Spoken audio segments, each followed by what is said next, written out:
Well, howdy, howdy, howdy. Welcome back to Scitrek, your sci-fi TV and movie channel. We have the honor of sitting down with, y'all know him as John Pope or Sergeant Paul Davis himself. Sergeant, excuse me. Major. Did I ever? Major, that's right. Yeah, I never made, never made Colonel. Right? Well, we might actually talk about that later on, of course. But, you know, we got the honor to sit down to talk to you about He Never Left, the new film that you just wrote a little alongside. And, you know, you are the main star in, so we're ecstatic to talk to you about it. And man. I'm happy to be here. So, yeah, well, thank you. There's a good chunk of the film where you are the only actor on the screen. Is that daunting, exciting? Do you actually enjoy that you are the window into the audience, essentially, at that point? Well, I'll tell you, we'll back up a little bit. Okay. We'll back up a little bit. As an actor, it's just, first off, it's just so weird being here in Hollywood, dude. No, I mean, it just is, because, like, this is where I started. And just to kind of be back, it's a trip.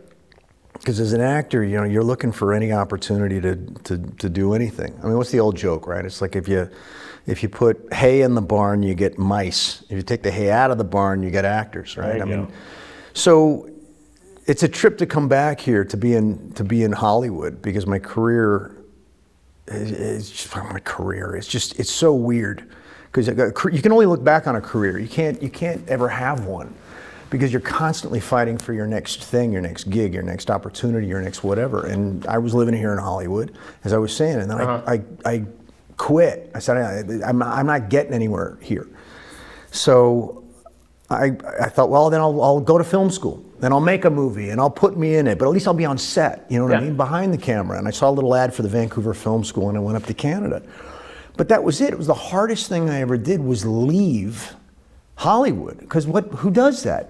You come here from all over the world. You come into Hollywood. You come into Hollywood. That's the best of the best from their prospective towns, all meeting in like the one spot. Yeah, and I left it, and it's like anyway. But I went up to Canada, and that's where Stargate came from.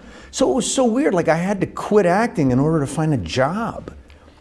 It's just all so weird, man. It's all just so weird. Anyway, But I'm back. I'm so happy to talk to you too. No, because it's really, really cool. It's an interesting time in my life right now. So look, I'm starring in a movie called He Never Left. Yes. And excellent, by the way. And how that came about was I was in New York City, and before the lockdowns, and things were getting weird in New York before the lockdowns, but you could see this cloud coming in. And then when all that hell broke loose, I thought to myself, well, I am not hanging around for this party, man. I'm getting the hell out of here. So I got some friends and family in Utah. That's right. St. George, Utah. So I thought, well, we'll go out there until all this stuff blows over. Yeah. And anyway, Utah had always been an amazing place to visit. And then I realized, well, this is not a bad place to hang out, too, to live. Oh. It's pretty amazing. But while I was there, I just assumed, like, that's it. I mean, there's no work. Hollywood had shut down. New York had shut down. I mean, that was it. It was done. But it was interesting in that in Utah, I think I put on a mask maybe 3 times in 3 years. And 2 of them was at Costco. Yeah. And you put it on your head. But people just went on with their lives, right?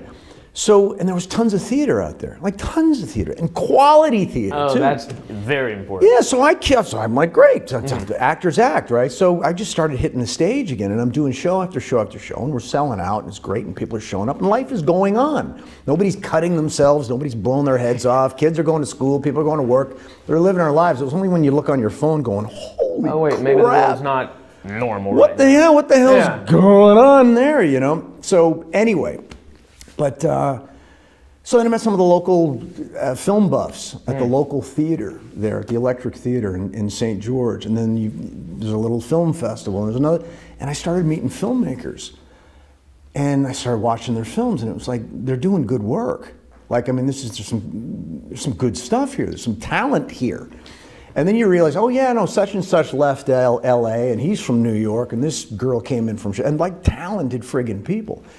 And you're thinking, wow, I just thought it was like hay bales and Mormons and F-150s. And it's like, first off, nothing wrong with hay bales. No. F-150s are awesome, and some of my best friends now are Mormon. And so in Utah, you can drive the F-150s in the actual national parks, which is not like most places, and it's amazing. Fantastic, Amazing. fantastic. Loving every aspect of it. And I just started, I went from doing some stage stuff, then I met some filmmakers up in Salt Lake City, and I started doing these independent films and what have you. But it's a trip. Here I left New York, figured that's it for career, LA, blah, blah, blah, blah, blah. And I end up doing, I don't know, 4 or 5 indie features, and then met Jeff Johnson, the local casting director in Salt Lake City. And the next thing I know, he puts me in touch with Kevin Costner, and I'm contracted to do all 4 Horizon films. You know, so it's just been, it's so weird. I leave Hollywood, never to act again. I go to Canada, and I do find acting. Yeah, 30 years up there and all the different shows, and then I leave New York, and I go to some little town in Utah, and the next thing I know, I'm like doing some of the bigger projects and some of the more rewarding projects I've ever done. So, bringing it back to He Never Left. So, did this this little horror flick, and it was done for the price of a used Toyota. Yeah.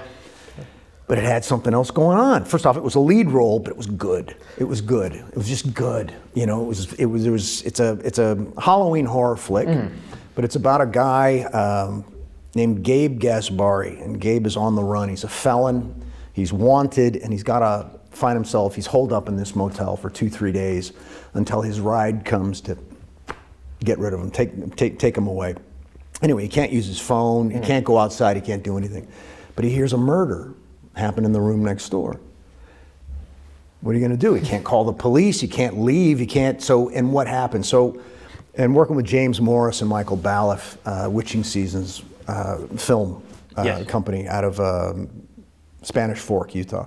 Oh, cool. Anyway, so we went and we shot this movie, and it's done great on the festival circuit. I mean, again, it's still a little Halloween slasher film, but it doesn't suck. No. And it picked up, I think it was nominated for 30 awards. I think it won 20. I think I've been nominated 10 or 11 times for Best Actor, and I've won 6 or 7. So, anyway, I'm proud of these guys, number one.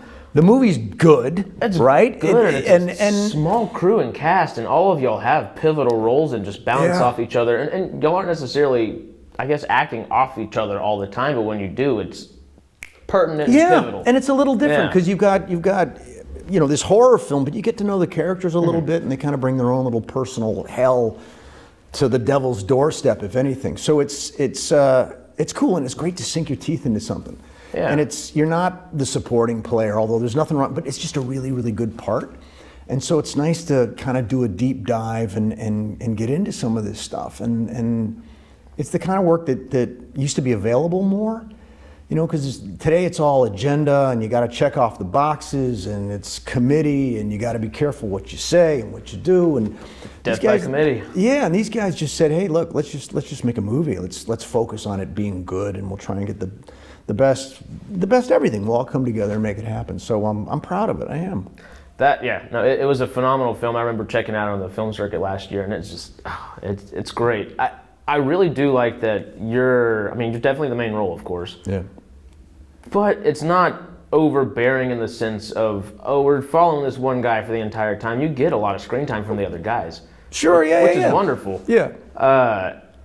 Did you do that purposely? Whenever you came back and wrote a little alongside, did you kind of say maybe take some back, or did I purposely want to not be the only one in the movie? Not necessarily, but I remember you decided to say, hey, I'd like to write alongside the film a little bit as well, not just act in it. So did you go back and maybe make some specific changes to the original maybe? Well, no. Look, James Morris wrote the script, yeah. And if anything, he allowed me to collaborate on it. Okay. Everybody did. It was great. So all these different actors, it was more like a company of people that could come in and add their little 2 cents and whatever decoration to the cake. So it was just great, man. That's how you want to work. Awesome. Yeah.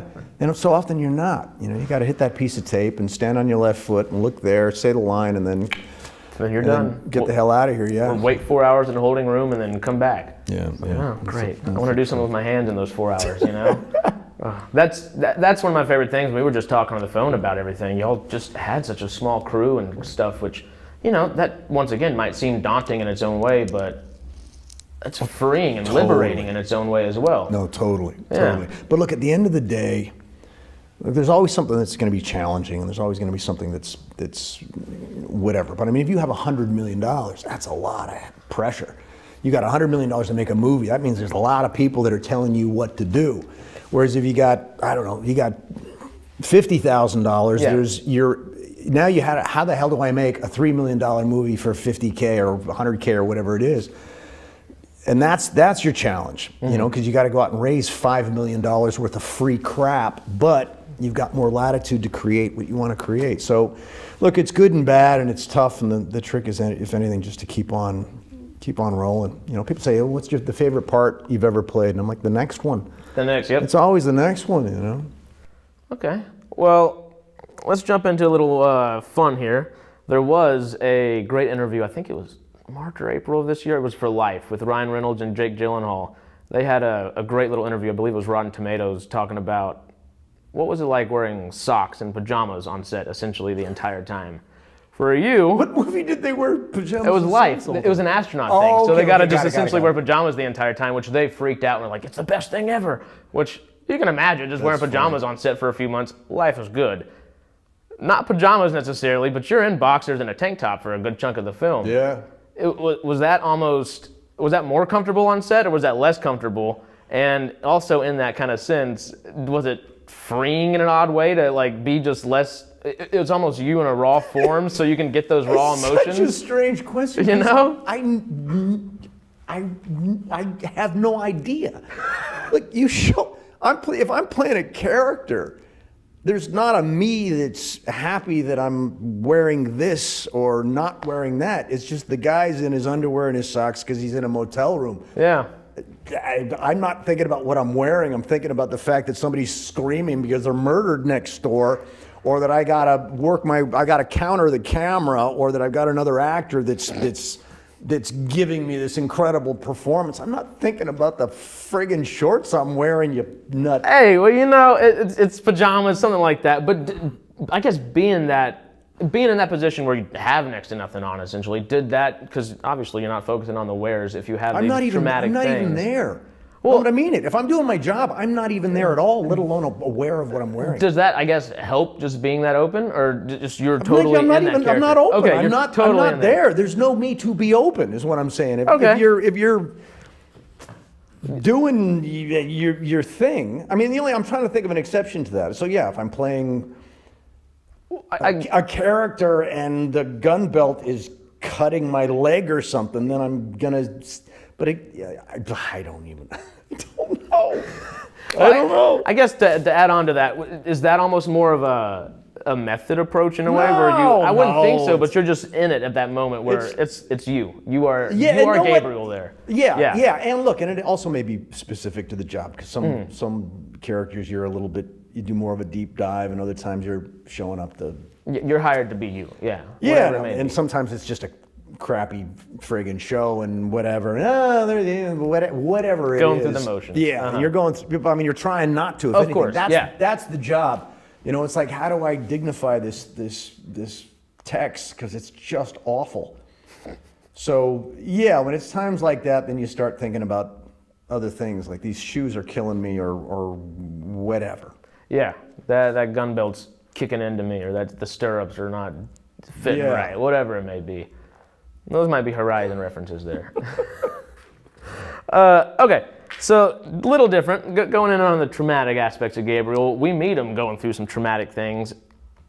If you could sum up in one word where we're at, or where he's at when we meet him as an audience. Oh, hell. Hell? Oh, yeah. No, okay. Look, it's what makes He Never Left a little different is it's not a bunch of people that get to hell, or they run out of gas and then they knock on the door and the devil opens it. It's like, no, these people are already in hell. They bring hell to the devil's doorstep.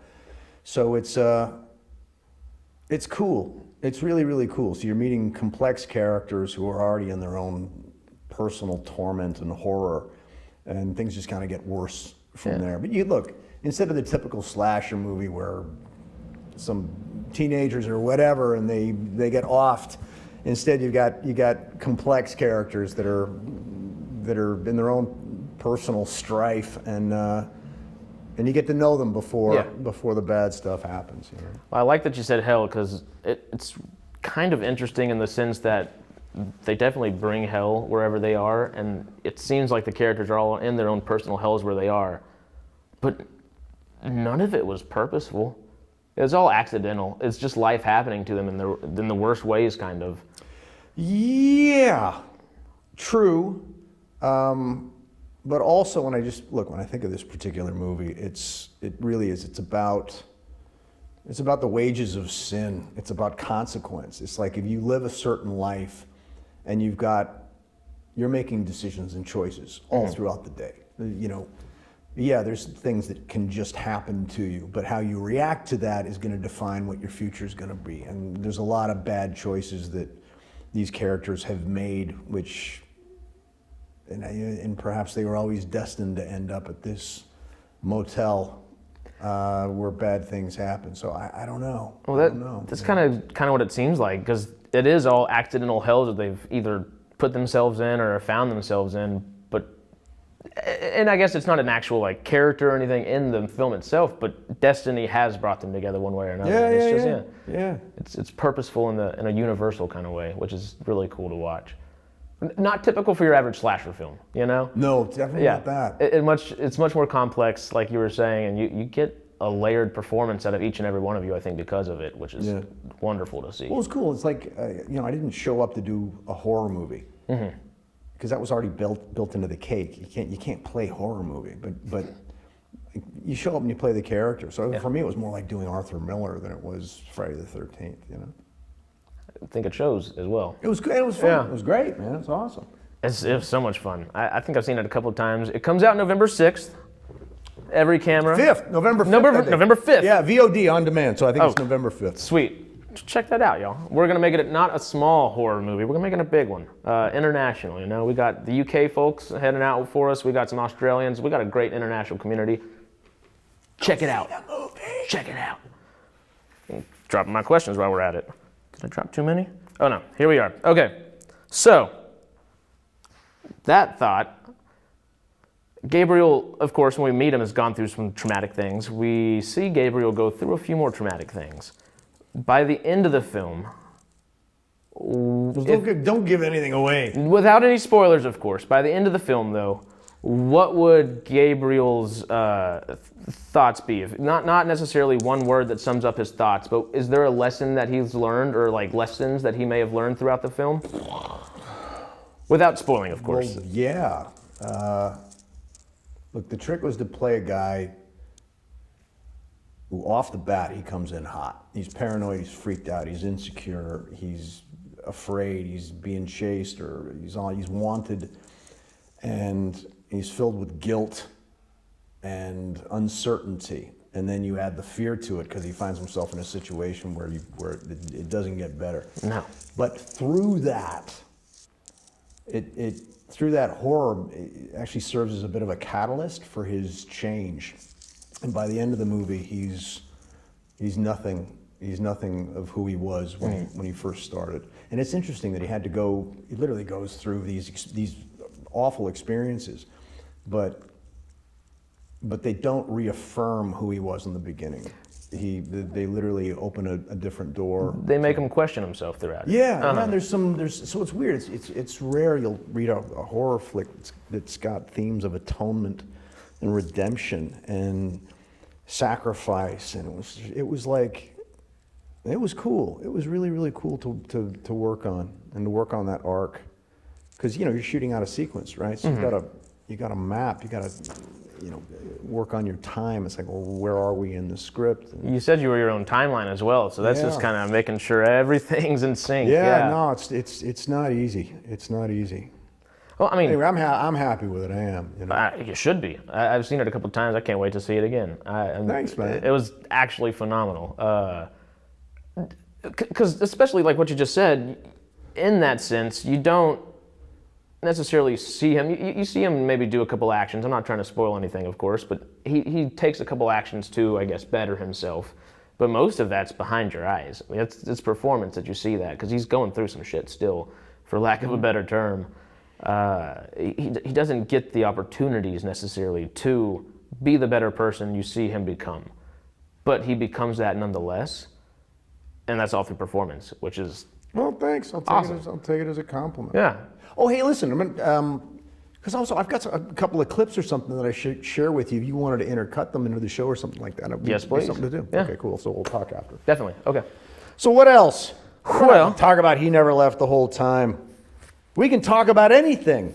Let's talk about these shoes. These Ayo. are cool shoes, man. I finally learned how to actually, I guess, match shoes. I'm used to boots. How to match You know, shoes? What do you mean match to shoes? an outfit per se. I've never been much of an outfit person. I told you before I lost that 100 pounds, I was I can't a believe you lost 100 pounds. carnivore. That's the way to do it. I'm with you. It is I'm with the you. way to I do can't it. believe I got off of it. It is kills the way me. to do it. I introduced fruit and ice cream back into a diet. Vanilla ice cream was the first thing. I was like, if I can do that, I might be happy. I'll be all right. And it didn't make me feel bad. What kind of ice cream? Oh, Bluebell. I'm a Texan. I had to. And I was still living in Hollywood at the time, and the only Bluebell place you can find in California that I found is in Hollywood. Some dude from, I think, Midland. But you can find Bluebell. Well, look, you've been going to the Mexican market to get the tamarindo flavored sugar sodas. Oh, man. wait. Thanks again, bud. Dude, it's so different. It's so I was good. seeing out there with Matt, right? When's the last time somebody handed you a cold bottle, like of glass? Remember glass? You know, You know, and it's cold, and it's just like, oh, so good. best thing is, I live in Van Nuys, of course. I know, you said you lived there at a certain point, right? Yeah. Okay, so Van Nuys, very Hispanic. There's a nice little old lady in a blue truck on my truck, on the street, that just walk outside. It's $2 for a Mexican Coke. And life is Dude, it's awesome. freaking Also, good. look, what I miss about California is just some of the neighborhoods, because you could go up to somebody's house and buy tamales. Oh. You get like 12, 20 tamales, you know, and they're like $1 a piece, and you just come home and you're like, yeah, it's so good. That's the one part. When I told you I'm going carnivore for Thanksgiving and Christmas and January and that entire time period. The tamales in December is the hardest part about that. By far. By far. They're good though. By far. Oh my God, so good. I'm gonna freeze them, and then February comes. My birthday's in February, so I'm like, all right. though, or they get all let's do it. soggy and weird? Where's my chapstick? I'll find a way. I'll find a way. But yeah. So I do have a couple more H&L questions. All right, Is that all right? H&L questions. Because I did go a little heavy with it. Not super heavy, but we got a couple. Then we ease into actual career stuff and hanging out, you know. What, you saying that he never left is not actual career stuff? Well, the rest of your career, you know. Insensitive bastard. Well, You're an actor too, you know. You're killing me over you here. know, I'm also from the swamp, so 20 minutes from Louisiana is my part of Texas. The insensitivity is just, we like our swamp puppies. Hit me you know? with a question. All right, so we hit the acting aspect of it. Did you enjoy the writing for the film as much as you did the acting aspect, or Well, more look, so, I will or- say James Morris, look, he had the first draft. I Yes. read the first draft, and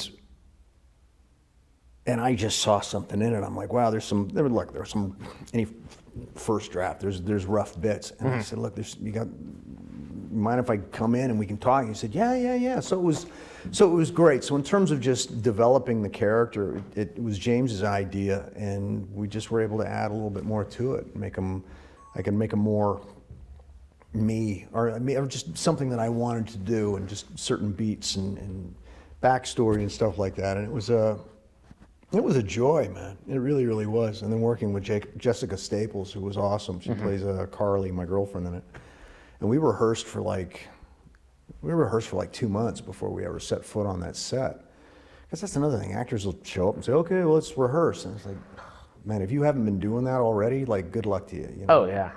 And then they wonder why their performance sucked. So we spent 2 months in the library just going at it, doing 10 ways, do the scene 10 different ways on a loop, and then when we showed up, if we were asked to do something, like, It's easy. no problem. Yeah. 'cause Well, that's we the way were to do it. Prepped and ready to go. So it was great, man. Yeah. It was a lot of fun. I mean, we are sitting in the theater right now, and that kind of rings back to some Yeah. theatrical kind of chutzpah, you know? Yeah. Which, you know, Noah Baumbach, I think one of his ways he, I guess, approaches film is one of my favorites. Is he likes his actors to rehearse as much as possible beforehand, and he won't let them do anything crazy or try anything really outside of what the script says and what he wants them to rehearse for those 2 or 3 months. I guess that's just hearsay, of course, what he's said in interviews. But I really like that approach because he lets them get on set, and when your actors are on set, he says, all right, you know the characters. You know exactly what the scene needs to be and where it needs to go. Maybe. Now play around. That sounds fun, you know? Maybe. Well, like I remember Cassavetes, I got to work with Peter Falk, which was just awesome. Because his early work, Columbo was awesome, but going way, way back. But he said that Cassavetes, like they'd rehearse the snot out of it, you know, with camera and the crew and everything. They'd run it. So the focus pullers got it perfect, camera nose, pan left, whatever. Like everybody's got it down. They'd say, all right, let's get ready for a take. And then he'd go up to the actors and he'd say, change everything. Everything. So now the camera didn't know, the boom didn't know, focus puller didn't know. Now you're out of focus, they're trying to find it. But it created this fly on the wall, like it just, nobody knew what was happening. And you can feel it because you shouldn't. It wasn't this paint by number, put this box here, blah, blah. There was just this, there's magic in Cassavetes. It's life. Yeah, but I mean, and he changed cinema, Cassavetes, because it was just the acting and the quality and just this application to the story. It was just wicked, man. You know, today everything's just so friggin'.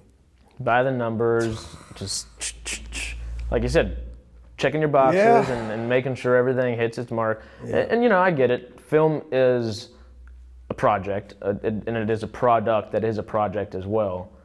Well, it depends. Look, it just depends. Yeah. It just depends. I mean, Fellini would shoot the movie, done, then write the script. I love it. Like, for real. He'd shoot the movie first, then, now that I look at the footage, now I'll kind of have an idea of what the story's going to be. I mean, it just, look, everything's different, you know? I mean, if you're doing a Western, it's a Western. If you're doing, you're not going to see Joe Pesci on a horse. Okay, I mean, it's a different genre. It's just different, right? So it's not, people say, oh, there's a difference between film and stage. It's like there's a difference between everything. And there's not necessarily a correct way of doing any of it. No, you know, so it's like, what are the rules for this? Are we doing vaudeville? Are we doing panto? Are we doing slapstick? Are we doing drama? And if so, what kind? You know, I mean, are we scratching our heads and looking up? Or I mean, what are we doing? You know, so there's, you know, and what rules are you going to break? Yeah. You know? What rules have you given me to break as well? Yeah. So that's what makes it challenging and fun, you know? It's the best. Okay, so jumping back in on the writing aspect of stuff, of course. You did write mostly, I guess, for your characters, what you said, but because I wrote it down, I have to ask you the question. If there was a follow-up to He Never Left, H&L as we're calling it, would you be open to maybe writing alongside James Morris again? Oh, God, yeah. No, James and I were already planning another one. Ooh. So he's knocking out a script right now, and he'll send it to me when he feels that it's ready. And but yeah, I mean, we joke because we shot a lot of footage, or he shot a lot of footage on He Never Left, and I said you should make He Never Left 2 should be She Never Left. You know what I mean? And and like tell the same story, but follow the girl this time. You know what I mean? There may be some way that could work, I think, from the it'd be film. cool. Like, it'd be really, really cool. You know, I mean, you could just the same movie told through a different point of view. And if y'all check the movie out, you will know how that can work. That's right. You know? So with that kind of same thought in mind, I know James Morris, actor, writer, director for it. What's it like working with a director that is also an actor on the project itself? Fortunately, it can be tough. I mean, I've done it. But James had a smaller part in it, so he made sure that his stuff was easy to do. So, and then he could focus on directing when it came to the other aspects of it. So, so for this particular film, not too hard. Okay. Not too difficult. Are there potential upsides to that versus traditional, or are there upsides to traditional that you might prefer? Man, it's hard. Like, it's hard. It's hard to do any one thing. But if you're directing and acting, I mean, I did it with a film called Centigrade. But of course, you can't be on the stage and behind the camera at the same time. But you've got to block things out. So what I ended up doing was I used an actor that I love and respect, and I said, look, you be me, and I want to see it.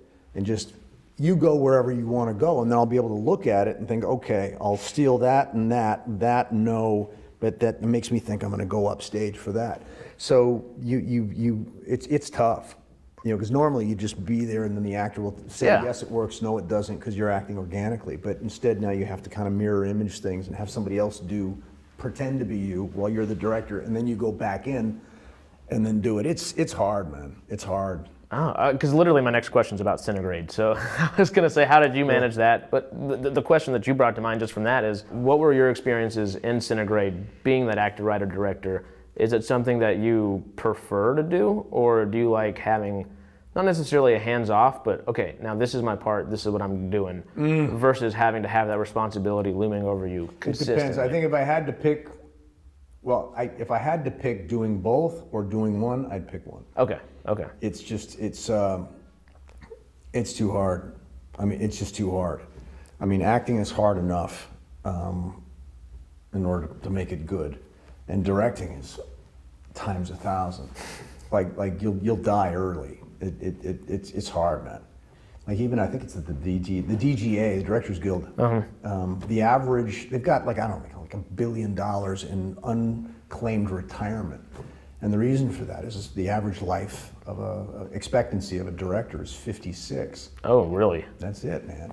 Their hearts explode. You get divorced. You become an alcoholic. You're snorting coke. You're stressed out. So you drop dead. It's as simple as that. So Ridley Scott and Marty Scorsese's are miracles, doing well. No, like it's a pressure cooker, man. It's hard. It's extremely hard. The hours are brutal, and it's. Like even just working with Kevin on Horizon, and God bless him, man. But I mean, he's got this vision, and you got hundreds of people out there, and there's so much that needs to be coordinated. And that's not a soundstage; that's in the scorching sun as well, right? Yeah, totally. There's logistically, it's insane. And as much as you may have $100 million, you're trying to make a $300 million movie for only $100 million. Look, you don't sleep. You don't eat. You're hanging by a thread. I don't know how he does it. I really don't. Kevin runs on there's like special people out there. You can, when you're around them, it's different. Like Tom Cruise has got that. They don't know what the word failure means. Like they don't even have a concept of it. It's almost like when they were being formed in the womb, the brain didn't identify with anything that started with F. It was just there was no quitting and no failure. So, man, if you're doing this, if you're an actor or director or anything like that, like there has to be something wrong with you. And I don't mean it as a slag. I mean, like in order to be successful, there has to be something wrong with you. That almost special kind of crazy. You have to. If you're a well-adjusted person, there's good luck. But then you won't last, because you'll come up with something reasonable and logical, and you'll say, well, that's stupid. I'm not jumping into that with that. Well, this thing goes overhead and we're all gonna die, but the actor's got something right. Oh, good. So it's just weird, man. It's just weird. There's so many easier ways to make a living. Yeah. So it's nuts. Totally separate from the last kind of set of questions, which I did remember the other question real quick was, whenever you are directing and acting on set, because I've never thought about it in the actual, I guess, director sense where, okay, yeah, it is different, but how am I going to see myself there? Do you get that other person or hire that other person in as more of a stand-in, or as more as a stand-in? Exactly. Okay. Yeah, it's also smart if you have a cinematographer or a first AD with directing experience, because you're going to need somebody's eyes. You're going to need eyeballs. You have to. That makes sense. You're doing this, and you need to see where these pieces go. But I can't see this if I'm over there. Yeah. And you can't walk around. It's just hard, man. And you have to visualize it when you're on the stage itself, or stage, wherever you may be. Yeah. You really, really have to know what you're doing. It's hard to pull off. It's hard to pull off.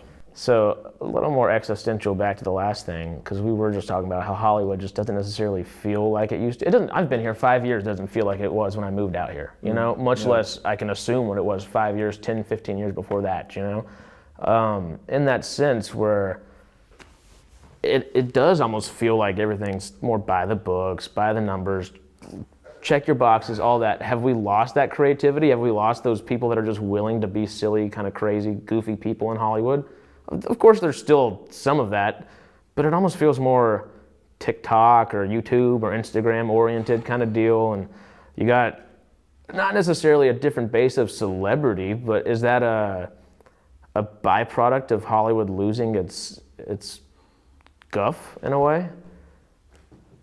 I don't know how to answer that. I want to save my career too, so I'm burgeoning one. So yeah, actually, that's the thing, right?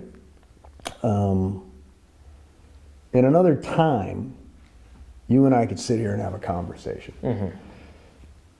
and we could talk about all sorts of stuff.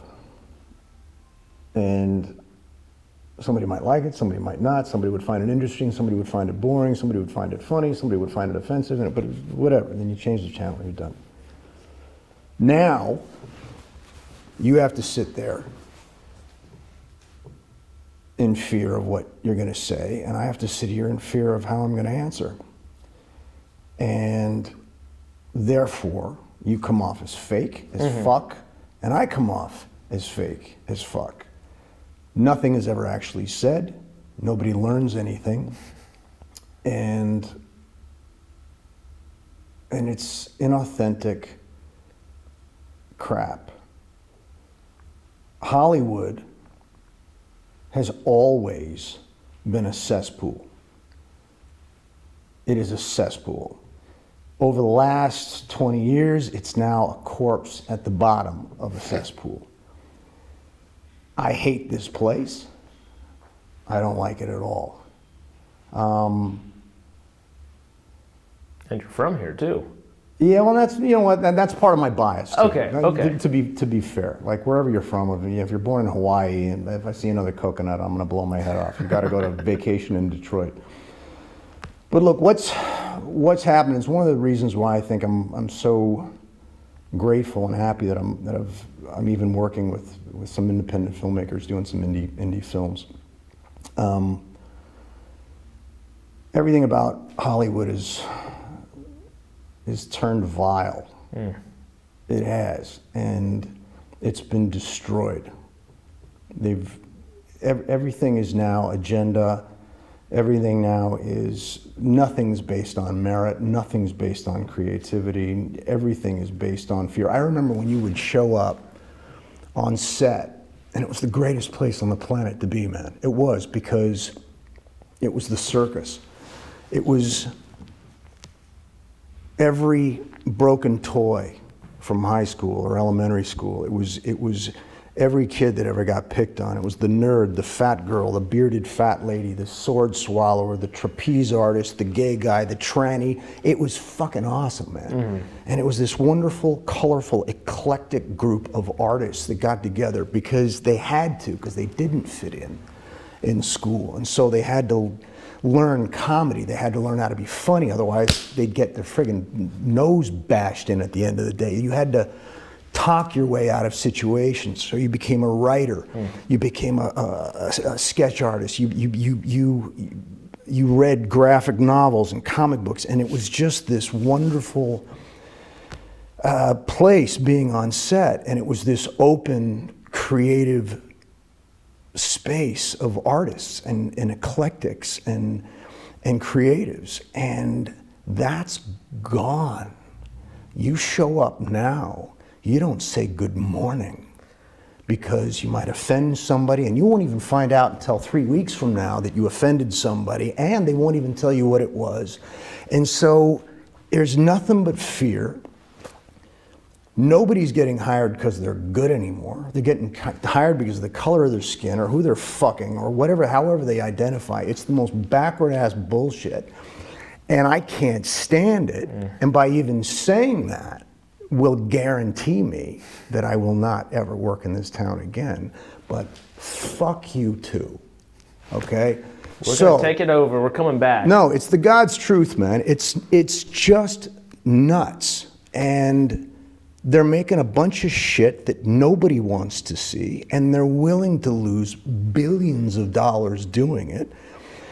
It's not political. it jumped the shark on political, man, a long time ago. Yeah. It is, it's some kind of weird mind virus, culty religion thing. And if you don't, but look, I remember the days when, before you had to know how to sing, act, and dance.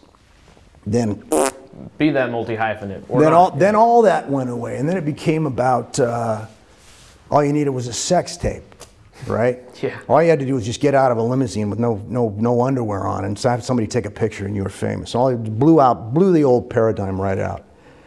And even before that, right? You had to be whoever was running shit at the time. You know, back in the 40s, you couldn't be gay. If you were gay, that was it. You were blackballed, man. You were in deep shit. So you'd say you were a friend of Dorothy, right? Because nobody could be out, right? And then it was like, and I used to know writers and people, they'd go to the synagogue on Saturday where everybody was. You pretend to be Jewish because you're looking for a job, right? So things come and go and things happen, and I get it, right? There's different highs and lows, and things change and shapeshift over the decades. But then it was like, okay, well, how many Twitter followers have you got? Yeah. Okay, or Instagram followers have you got? Then it jumped the shark again, and it wasn't how many have you got. Well, look, I'll tell you a story. So I'm up for a gig. It was a good gig, and normally, you know, casting director, and the director likes you, you're hired. If it's a bigger job, the producers have to sign off on you. Okay. This one, great, done. And they said, nope, this is a big job, so it had to go to the network. Great, so it goes to the network. You've been approved, done. Yes, got it. No. So what do you mean no? Like, that's it. There's no hire. And they said, no, there is. It's got to go through legal. And I'm like, what do you mean it has to go through legal? What do you mean legal? Basically now what they do is they go through your Instagram account, right? And they want to see, you know, are you wearing a red hat? Are you holding a Bud Light? What kind of liability is this person, right? Yeah. And legit stuff too. Is he naked out in front of a preschool or something? I don't know. But they want to, who are they dealing with here, right? It's that air of fear. Yeah, and I get it. Like, who is this person, right? Are they wanted? I don't know. But they so legal's got to clear you. And I remember that absolutely happened because I don't have social media, and they wanted to know why, which put me in question. We don't know anything about you, and we don't like that, right? So that was the way I ended up getting the job, and that was fine. Okay, but then it got crazier again. Now, like if you don't have photos of yourself actively throwing a Molotov cocktail into a senior center, or you know, wearing a shirt that says "I hate Jews," they don't want you, man. I mean, it's an exaggeration, but it's not. They want to know: is he on our team? Is he not on our team? Because you have to belong to the cult now. You can't just be an artist. You can't just come in and do stuff. And I've worked with, you name it, man. I've worked with them here, there, and whatever. Bring it on. People I agree with, yeah. People I totally disagree with, I can't stand, yeah. You still show up. Let's work. You know, it is what it is. Yeah, it's a job. It's art. But today, dude, no, it's not. It's not anymore. So I'm happy to do these smaller projects. But look, I've got and it's nuts, man. It's nuts. So look, I've been talking to the folks up at Angel Studios up there in Salt Lake City. All right. Now here's a movie, Sound of Freedom. Right. Nobody wanted it, wouldn't touch it. And they sat and was in turnaround, and because it had themes of virtue and sacrifice and redemption. Right. Can't have that. Right. Whoa, hell no. So they shelved it anyway, and then Angel, of course, picked it up, and it became a massive, giant, mega hit. Caviezel's back. Totally, you know? So way to go, Jim, you know? So anyway, and I'm not saying, like, it doesn't have to be, there's not a bunch of Jesus movies or whatever, but just look, you've got the films I grew up with. You got the assistant high school football coach who's got an alcohol problem. He's trying to navigate by taking these kids, and maybe they make the championship, maybe they don't, but everybody's better at the end of the movie. And God forbid, inspiring story. Yeah, and God forbid they might have to say a prayer before the final field goal, whether they make it or not. Oh. And those are now faith-based movies. It's like, what? Those are just movies, man. Anyway. Remember the Titans would be classified as that nowadays. Totally. It's not, but it totally would be classified. So there was a property. There was the Pendragon Chronicles. And huge book property, man. I mean, it was like really, really did incredibly well. Anyway, Hollywood could have picked it up, but they didn't. Bars of gold, man. Bars of gold sitting on the sidewalk. And instead, the folks over at the Daily Wire picked it up, right? And I'd worked with Jeremy Boring actually through Gary Sinise because we were doing some stuff for the troops, right? Oh, cool. So I knew Jeremy. Anyway, they had this property, and again, it's Pendragon Chronicles, so it's Merlin. You know, it's the King Arthur, Guinevere kind of legendary story, but it follows Merlin from birth. And what was Merlin's story? Badass. Really, really cool. But again, because it deals with redemption and sacrifice and honor and integrity and dignity, and you can't have any of that. So Hollywood passed. So Jeremy said, well, we're going to make it. So they asked me to play Lord Vortigern, and I went out to Budapest to shoot it. But once that comes out, dude, I'm done. That's me officially finished in Hollywood. I'm done. Oh, truly? Dude, I've gone over to work with Hitler himself. I've gone over to the Death Star. I'm now working for the dark side. And I and it's not even a political thing. I don't disagree. I'm not a part. I just want to tell stories, man, that are cool, that got some light at the end of the tunnel, that's based on quality writing, quality directors, and people showing up to try something to make it. And I think it's going to be amazing. It's going to. It looks great, dude. It's going to be awesome. It's going to be awesome. It's almost like we just said remember the Titans because that's just an easy one just to pick off. That's something like an inspiring story that might have some faith in there, but it's not a faith-based film or anything. Yeah. But look, you know what? Which brings me around. It's funny. I was talking to somebody the other day, and it was it was a mix of people. There were some fans and some industry folks, and they were just saying, you know, like when will Stargate ever come back? Will Stargate ever come back? And there's rumors that it might come back. And we've been talking about them. Well, it's funny, and I won't say who it was, but he looked at me and we both knew, and it was like, look, I hope it does, but the fact is, it's not. And if you want an explanation as to why, certainly not in the form that you recognize, ask yourself the question, would Stargate SG-1 be made today as you know it? There's a really simple answer for that. Not a hope in hell, man. No. Not a hope in hell. Okay? Pro-military, pro-America, patriotic, white, cisgendered lead. You're talking about branching out into the universe and adventure and space, and that's boom. No, that's Elon Musk, Donald Trump crap, man. We can't be doing that. This isn't a commercial.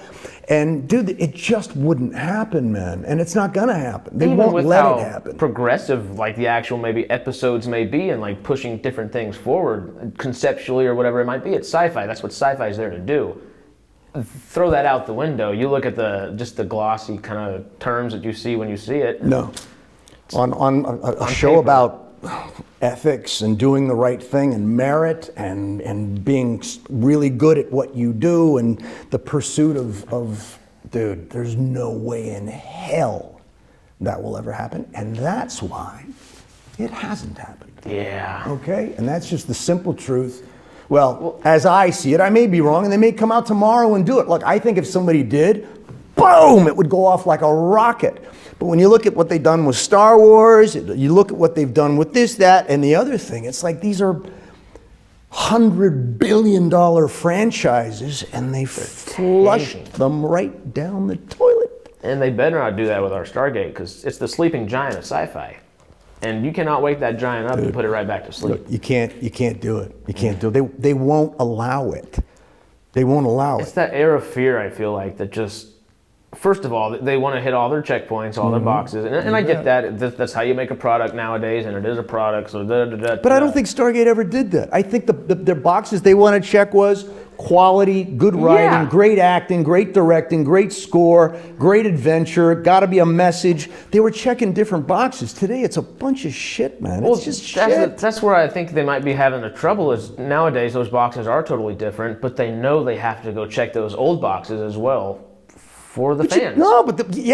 But the fans won't support it if those aren't. Fans are a bunch of old people now. It's like, no, to get the, look, it'd be just, I mean, good Lord, man. I mean, look, Snow White, Star Wars, I mean, it's all, dude, and it's, so anyway, so I'll go over and I'll work with the Daily Wire, and we'll do the Pendragon Chronicles, and I'll work with Angel Studios, and we'll do the next Sound of Freedom, and I'll work with people like James Morris and Michael Balfe, you know, or Rob York, and make movies that, look, maybe they're not the greatest thing in the world, but I can scan through 90% of everything that's made in this town, and I'm still channel flipping because it's crap too. Oh yeah, you know? Even new things come on, you're just, well, I could watch it, I'll hold off, and then you never watch it. Yeah. There's just, first of all, too many things coming out, and that's not a bad thing. That's a good problem to have. Yeah.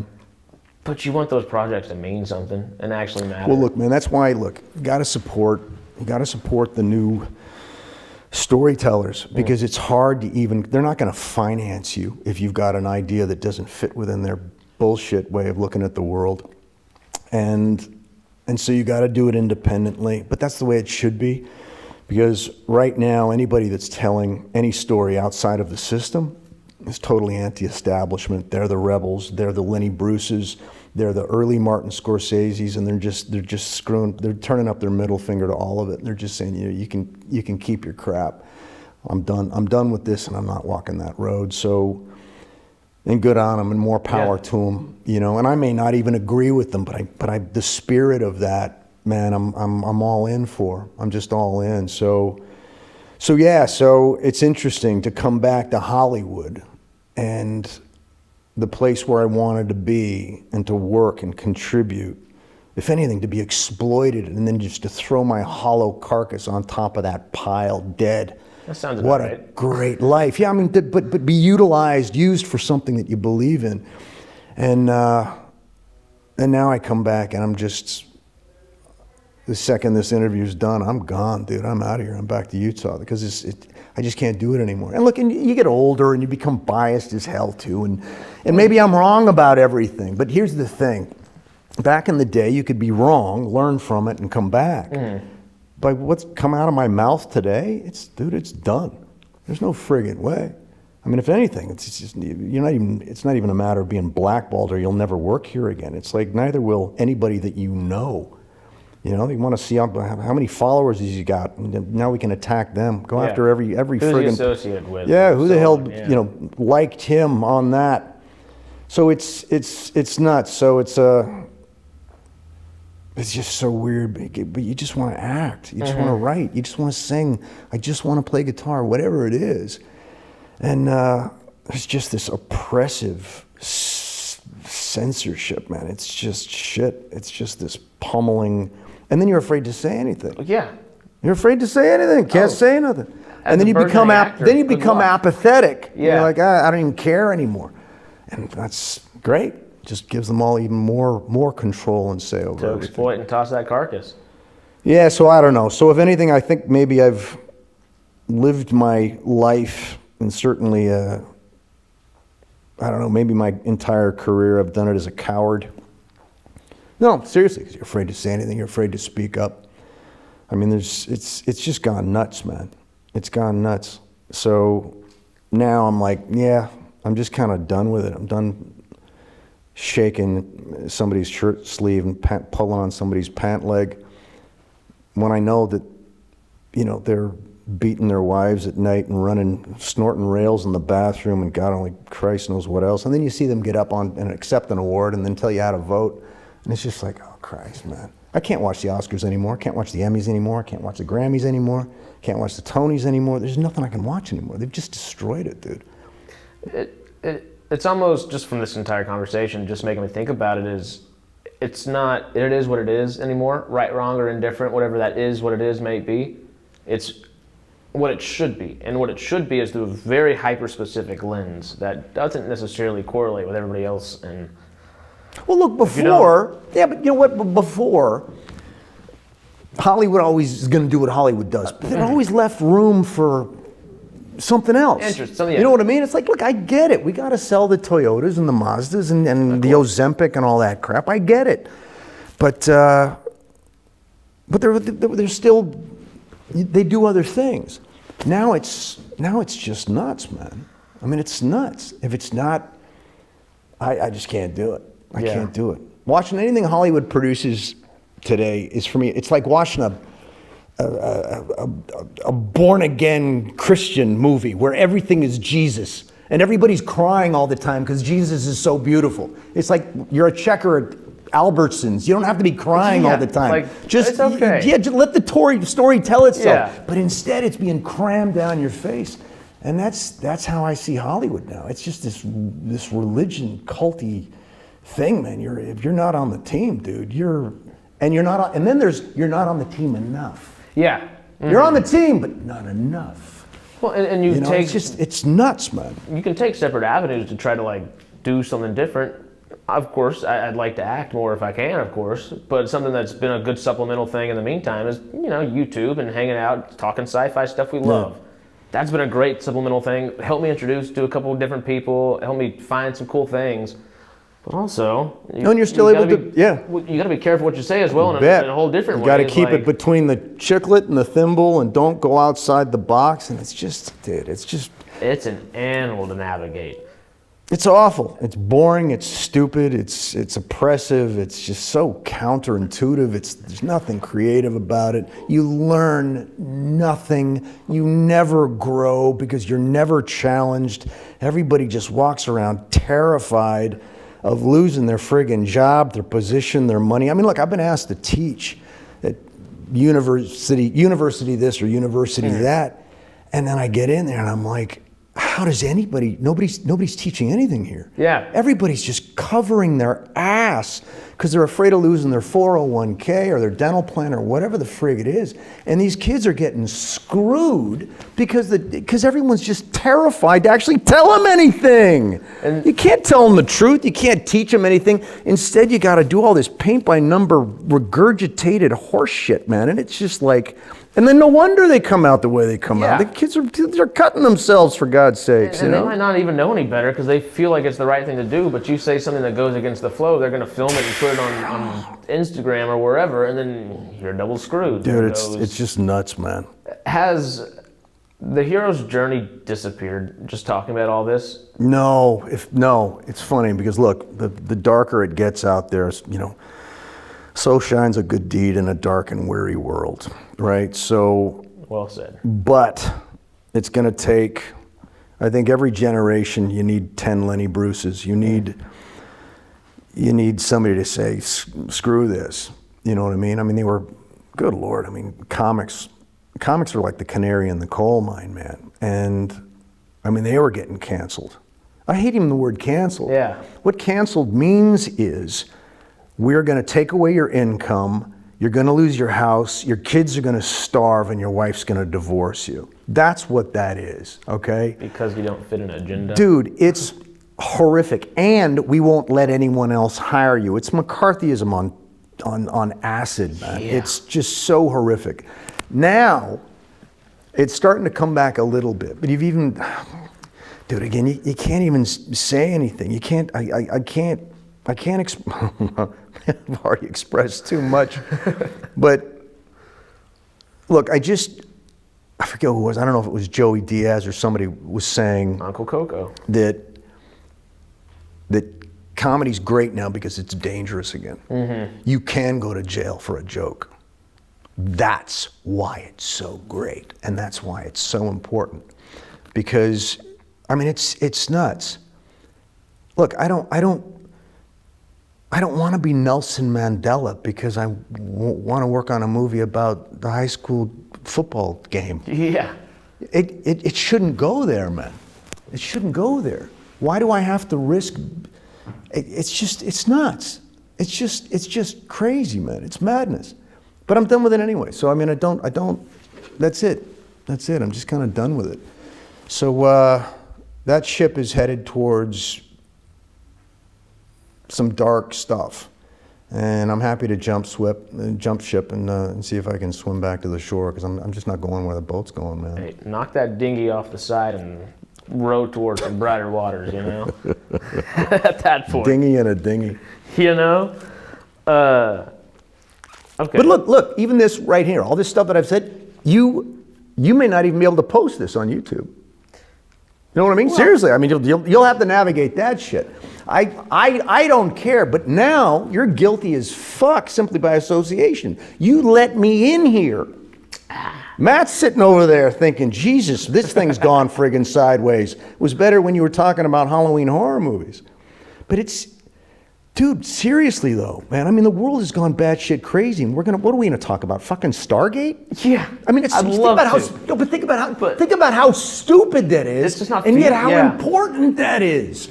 That's my point. It's the dichotomy. Dude, it shouldn't never be that important, and yet of course it should, right? But it is weird, because you know what I was thinking about this last night? The message of the damn show is what we're talking about.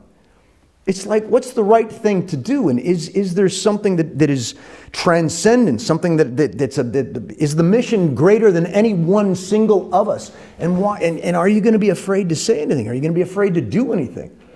That actually happens in SG-1 a lot. Daniel Jackson's probably the most pivotal example of that, where he is that civilian where he's saying, you know, this isn't right. I know we're military and we're doing this a certain way, but I can't do it that way. I'm going to hold y'all back. Sorry. Yeah.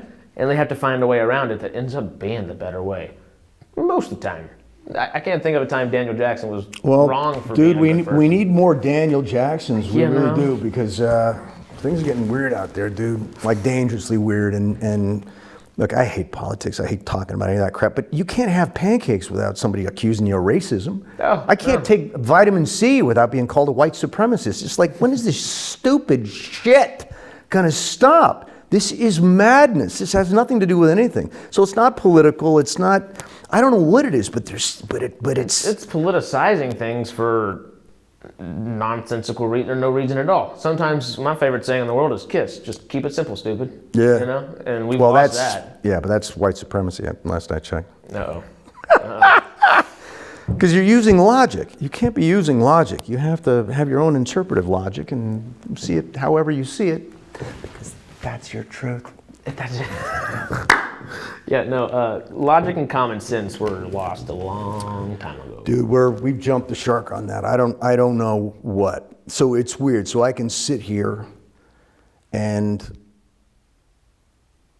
well, it's impossible not to feel like a fraud, because it's like Rome is burning and I'm out front selling corn dogs and you're juggling, and then we're both talking about, you know, the new water park that's opening up, and it's like nothing makes sense, man. It's just so weird, because I want to talk about this stuff. Yeah, it's creative, it's acting, it's movies, it's TV. Yes, it's so awesome. But there's an asteroid on the way, and we're you know what I mean? It's like, it's just so weird. It's just so weird. Well, even whenever filmmakers that you would think would have, you know, are pigeonholed into the Mount Rushmore of frickin' filmmaking, Francis Ford Coppola is the easiest example right there. Megalopolis isn't necessarily a perfect film. I don't know if you've seen it or not. No, I want to, though. I do want to. I might have seen it 3 times, but I enjoyed it. No kidding, man. I enjoyed it. It's not acting-wise, it's not like, I don't think anybody's going to be nominated for an Oscar for it, but they were all having a damn good time, and they knew the assignment according to Francis Ford Coppola, or they knew that they didn't necessarily understand it, so they're like, all right, let me just say, well, that's cool. I want to see it. It's cool. See it. But at the end of the day, it is an inspirational story, and I think it says there's a brighter future for humanity. We might not necessarily understand how, especially in the age of AI. That explains why they brought him up on rape. That's kind of what it's everything. There's been almost just a vitriolous attack against him just for having an inspirational film that makes you think. Like, I don't get it. A friend of mine said the other day, he said, you're a successful actor. And I said, well, yeah. He says, but you're not a financially successful actor. And I said, well, why would you say that? He says, because you've never been accused of rape. I was like, holy shit. You're like, yeah, wait. but that's the mark of financial success now. You know you've made it. When Before you used to know you made it if you had a stalker. Now you need at least 6 or 7, accusations of rape to come out. Yeah, when you were in college or whatever, then you know you've made it. Yeah, so someone can find a way to make money off you now that they were not going to 10 minutes ago. It's nuts, man. It's just nuts.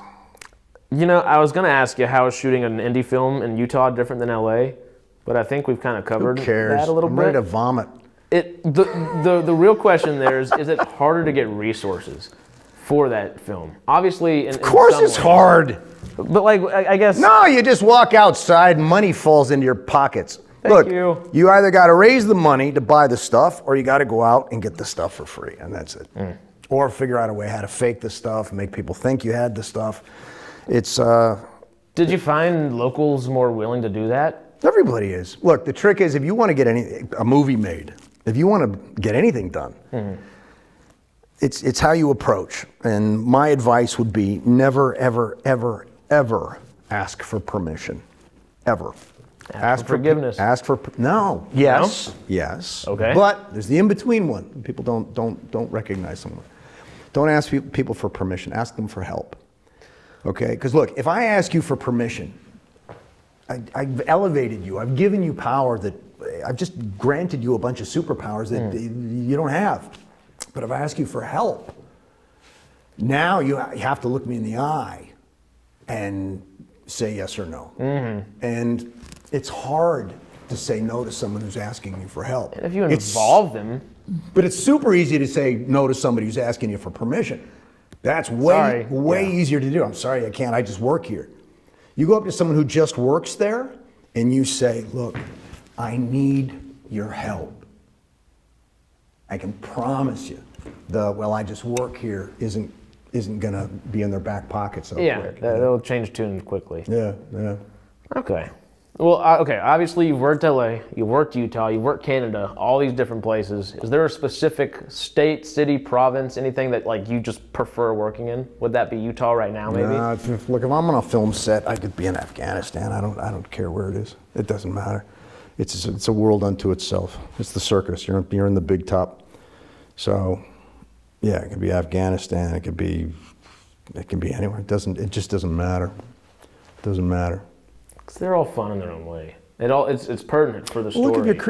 Look, if you're into something and it's cool and you're creating, and you're working with like-minded artists, and it's great because you're manifesting something out of thin air, like you really are, and it's a trip. I think what I love the most about it is that it's never the same thing. It's a different day, a different location, a different scene. Even if it's the same scene, it's a different take. You know what I mean? So you'll do something in take 2 that you didn't do in take 4, and you know what I mean? So you can't master it. It's unmasterable. And if you're really good at it, you'll have no idea what you're doing. The best, most talented, masterful creators I've ever worked with had no idea what they were doing. And the reason that is because they were always trying to do something that no one's ever done before. Paving a way. There is how do you do this? I don't know. I'm the first person to try it, and I'm figuring it out as I go. So they've got enough basics, but they're constantly, they don't want to repeat themselves. They're not looking to do what they did yesterday. It's constantly unknown territory. They're always pushing the boundary into some place or space that they've never been before. So it's filled with fear and insecurity and the unknown, and you close your eyes and you fall backwards and you just have faith that something will catch you. It's weird. It's nuts, but I love it. I wouldn't trade it for anything in the world, man. I mean, kind of the same question, but in a different vein. Because obviously you can work anywhere and make it great. Has there been anywhere that you worked that was kind of, I might not come back for another job here if they ask me? Is there a bad location, I guess, you've worked? No. No, I was going to be a smart ass and say Hollywood, but no, look, a film set It's just something, if it's doing what I show up to do, it's just magic, man. It's just great. I mean, just sitting here, we're not on a stage, you know? It's me, you, and Matt. And seriously, like, it's great, man. Life is short, dude, and you're dead for a long time. That's the So fucking what are you doing, you know? I mean, are you fucking around? Are you loitering through your life? Yeah. Are you hanging out in the kitchen of your party of life, you know? Are you, I don't know, if not contributing to it, at least trying to figure out what it's about. Mm-hmm. And it's weird, just Hollywood. This is, and I get it, because it's smoke and mirrors, man. You know, and I get it. And it's my church. I love it. I mean, I really do. This is hallowed ground. You know, walking in here, because it's where anything can happen, and that's what I love. Theater I love stage. I love what's not here. Mm-hmm. It's just you and me in a chair, man. And it's like, okay. You bring it and you make it whatever it is in that space. Yeah, yeah. Like this space alone, I saw probably 10, 12, 15 plays in over the summer, each wildly different. Yeah. You know, and each amazing in their own way. Or maybe not so much, but definitely interesting in their own way, one way or another, you know? Speaking of making magic, is there a particular ghost story, monster story, campfire story that you might have grown up with that you would like to see brought to a screen someday? Yes, but I'm not going to answer because I want to keep it. Because if you let it out, if you let the pressure out of doing something, it dissipates the energy you're going to need to move you forward to do it. I like that. You know, somebody says, "Hey, you know what my idea for a movie is?" I'm like, "Go ahead and tell me the idea for the movie that will never get made, if you really want to do that." It's tell me when you have half a script written or something like that. No, Three-quarters. show me the movie and charge me $20 to see it. Oh, there we go. That's the conversation. Everything else is just a waste of time. So my question for down the road, where I was going to ask you, is there a particular project you would like to direct or write that comes to mind? Probably keep it close to your chest till it's actually here? Yeah. Okay. Yeah, because look, you're trying to fold the universe in half or move mountains when you do stuff like that. Mm-hmm. And so if there's any hope of me ever doing that, like, you can't talk about it. You talk about it and just talk. So you're a genre guy, or at least it seemed to work in specific genres sometimes. Yeah, did nothing to do with me though. Mm-hmm. I show up to do the same thing. The genres, that's for the editors or somebody else. That's for the marketing department. Just who's the guy and what's his problem and who do you want me to look at? You know? Yeah. And that's that. Where's the camera pointing? Where am I going to be facing? Yeah, just what's the scene? You know, what's the scene? Is there a subgenre that you might particularly be fond of within horror, since we're mostly talking about horror at the moment? No, if anything, you made me think, like, what's the one genre I haven't really done that I think would be difficult? Well, I was going to ask you that as well. Well, I think one of these, like, British melodramas. Okay. Because very little's happening, which makes it hard to do, because you need to know how to work with less. I mean, one of the reasons why I've done so much character stuff is a lot of times you're creating characters because the dialogue's so terrible. But if I wave my hands like this, no one's going to think about the fact that I'm saying something really stupid, you know, or to do something interesting. Mm-hmm. I don't know. I have no idea. Look, the next one would be great. You know, just get me on the next one, and preferably to be something. Well, I'm doing, look, we did Crom 1, which is this little monster movie. Okay. They call it gateway horror. I'd never heard the term before. Gateway, it's like a horror, and it's scary as hell, but nobody's getting their esophagus ripped out and eaten. So it doesn't go nuts. Doesn't hit that gore spot necessarily. Yeah. So anyway, we did Crom 1, and that was a big success, and now we're going to fly to Ireland in another 3 weeks to shoot Crom 2. Ooh. So that's cool. And again, quality script, quality director, Rob York, great guy. And it's like, yeah, we can make a scary movie that actually scare you, but you can still watch it with your kids. That's what I was going to ask. Yeah. It's almost... and you can all have the snot scared out of you. You know what I mean? What you want. You totally. Know? It's great, you know? And then you make a little horror lover, and they'll grow up loving horror genre, which is like the one thing that's still... Scary movies may be the one thing in Hollywood that will always have the remnants of what they were in them in a way, because you can make them so cheaply and you can make them well on a cheap dollar a lot of the time. I'd love for sci-fi to still be in that realm, but it's gotten so expensive. You know, it's Yeah, but now dude, you got programs and apps now and things that it's easier than it's ever been. Gareth Edwards made an $80 million film that looks like a $400 million film, and the creator, and of course $80 million ain't nothing to scoff at any day. No. But it's not what they're spending on a Marvel movie or even a new Star Trek movie or whatever that might be, Star Wars, whatever it could be. It's a pennies on the dollar to the $300 million they may spend. Yeah. Way more than that when you talk marketing. But again, if you got a good story, tell it. that's it, you know. And people know when they're being lied to. They know when they're being fed a bunch of crap. It's like, just be authentic. I just want to lose myself for a couple of hours because life is hard. Yeah. My kid needs braces, the mortgage is whatever, and my car, my clutch blew out. It's like, just give me 90 minutes of just And if the escape, movie's hard, make me think. If I'm not going to come out of it with like that, okay, good, that was a nice 2 hours, or that was a nice hour and a half, whatever it may be. Yeah. Put a concept in my head that I'll be thinking about for the next week. No, let me walk away with a little bit of light, you know, or feel lighter. Something, yeah. You know, just something that I can take home because make it worthwhile. Even if it is a heavy, dark movie and that you get that cool concept, you're thinking about how can I do something with that, or how is it going to affect me or change me, or oh wait, I didn't even think about that part of the world before.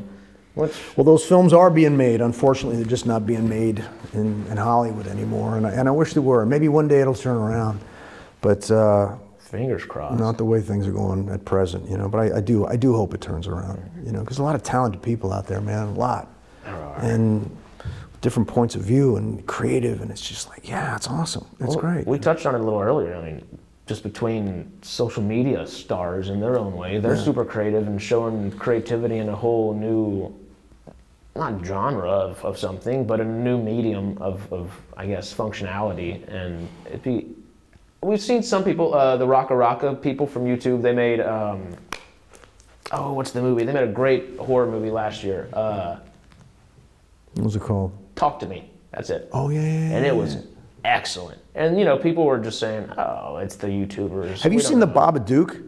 I did. Dude, I finally saw it. So good. Great movie. The Woman in Black came out, that Daniel Radcliffe film around that same time. Yeah. Great. And that's... But there's one location, and my God, the actress who played the part and the kid, I mean, it was just like... But that kid is great. So good, man. Like masterclass stuff. Different, unique, killer acting, and great subject matter. Like, I mean, a woman at the end of her rope, single mother, trying to make it happen. It was just like, oh God, it was like oxygen watching that movie. I'm like, this is so good. You feel the pain she's going through, and then the horror just adds to that. Oof. But no agenda, no in your face. It was just, it is what it is. So instead of it is what it should be. So good. So good. So in all the, you know, the history career you've had in old Hollywood itself, not some typical question or anything like that, but what is your favorite role you've had in a job security sense as an actor? Your favorite role you've had in an acting sense as an actor that's just you thought brought your best chops out, or your favorite that you've done in that sense, and then the best role you've had? So kind of three questions roped into one. Well, look, I'll throw it out. I think John Pope was for Falling Skies, and to work with Spielberg, that was awesome. I got to put Stargate on there, even though it was small and I can barely remember anything because I was so terrified every time I showed up to work because I never thought I'd ever work again. The people that I've met and traveling the world and meeting fans that were this big and now meeting their kids that are this big, and it's been amazing, and it's been wonderful. It really, really has. I'm so grateful for that. So Major Davis, John Pope, probably the hardest I've ever worked and the best work I've ever done in my life is on a show nobody saw called Blood Drive. Okay. And it's not even a show you can recommend, okay, because it's pretty offensive, and it's, boy, do they ever push. Talk about pushing the line, man. But that was, I've never worked so harder on a more disposable show. because I don't know, I found something in it and I thought, okay, I'm gonna go to town on this. Yeah, and I'd have to say I got maybe 10 seconds of screen time on a movie called Best in Show. Christopher Guest, and I'm a huge Waiting for Guffman fan. I'm a huge fan of Eugene Levy and Castro O'Hara and all those guys. I think are the most talented human beings that have ever walked the face of the earth. And I always told myself, if I'm ever able to work on a Christopher Guest movie, do it. well, it's not even do it. It won't get any higher. Okay. Because to simply be invited in to play in that company, it's not about clicks, it's not about how many followers you got. I don't even care how many awards you have stuck in your storage unit. Talent. You better be able to bring it. Yeah, because there's no script. There's no script, no rehearsal. Go. And it's pure this. It just happens. So yeah, I had a scene with Michael McKean and it was great. So to be in that company, the trade at that level was validating to me. So there's 4. Well, I'm a fan of the Yes. 4.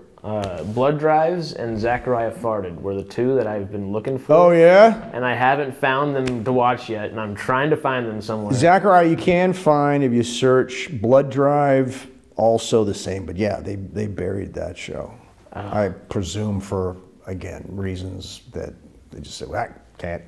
So that's, but again, even if you found it, I don't know if I'd recommend you watching it. It's really over the top. There's some killer hits. Oh God, just like, yeah. And then there's some misses where it's just like, wow, that. Hey, you swing and you miss, you're a swing and you connect, you know? One or the most other. ballsiest show, I gotta hand it to Sci-Fi and Universal for either being so staggeringly stupid, insane, or just having so much courage to make that show. It should never have gone to camera. Blood Drives? Yeah, Blood Drive. It was just batshit wacko. Like, I just can't believe they even did a season.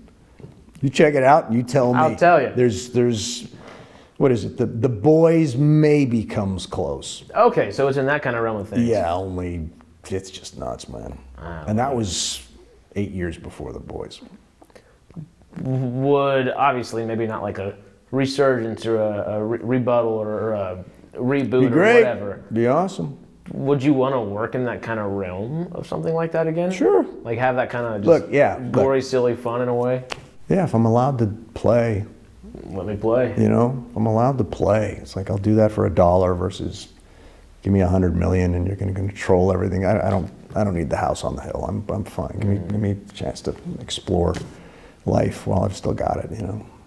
Hey, that's all we can ask for as an actor, really. Yeah, totally. A couple dollars never hurts. Give me a shot. Give me a shot to express. But You know? let me prove my medal. You know, that's the thing. And you know, between He Never Left and Give John Pope, me a chance at bat. That's Something, all. yeah. Let me strike out, but give me 3 pitches. if I swing and I miss, I swing and I miss. Yeah. If I connect, it's connected. Yeah, totally. Oh, that was my. Are you any particular stories you want to direct? All I got left for you now. We can jump into the Stargate aspect if you'd like. Hit me with some Stargate questions. All right, let's do it. We had a couple of little questions from the fans. One was more of a statement. It said, "Thank you for making an indelible mark on SG-1 and sci-fi in general." Oh, that's cool. You know, and indelible is a word I might have to use again in a second here. This one just made me crack up, so I had to ask. What's Major Davis's first name? Paul. Okay, you didn't get him on that one. You thought you would. No, but You didn't. I think the fans came up with that. Really? Yeah. In fact, I know they did because they are always curious as to what his first name would be. And then, of course, you'd always hear the producers say, "No, we don't read any of the fan comments or the fan fiction." It's like, yeah, well, all of a sudden that name, and they know it too. It's this cheeky. The fans know, the producers know. We just can't legally say anything, but We came up with it. Yeah, but the fans determined a number of different plot lines and things that happened, and it was kind of this cheeky little way of saying we're with you and you're here and we're listening. You know, it was really cool. I like that. Yeah, it made Stargate special for sure. This is our last little fan question here. If you were still playing Major Davis, what rank do you think you'd be now? We mentioned Sergeant earlier. No, Where do you look, be I've at? kind of grown fond of Major Davis. I'd just say keep him a major. That's good. He was happy where he was? No, if anything, I'd like him to be like, what was that movie? Anyway, what I think would be great if he did something awesome to save the SG team and he was demoted to corporal. Yeah. That'd be even better. You know what I mean? Kind of work the way back up the ranks, if ever. Yeah. Almost like. No, but I want to Maverick work in my the way Top Gun. down You know? by doing the right thing versus ascending Maverick and Top Gun. higher, you know? Yeah, totally. Okay. So that would be my wish. That makes sense. It'd be fun. Corporal Davis. General Davis. You know? Nah. So, this is the question where that might have been brought back up a second ago. You have had 16 SG-1 appearances. Is that what it is? Mm-hmm. Wow. Well, you were in Stargate Continuum, their finality, you know. Yeah. And Stargate Atlantis for an episode. Cliff Simon's Ball was only in there for 15 episodes, I believe. And you have just that same kind of amount of episodic kind of things. You might not have been a series regular, but to use the word again, you made an indelible mark on Stargate and I almost said Scitrek because that's the channel, but sci-fi in general. Does that feel better later on, I guess years later, saying, you know what, I might not have had that regularship role, I might not have been on 15 episodes a season, but for every second of screen time I had, I made a mark that people remember, and it might be the third biggest franchise, maybe sci-fi. I mean, look, other than if somebody says, hey, thanks, you're awesome, that's my connection to it.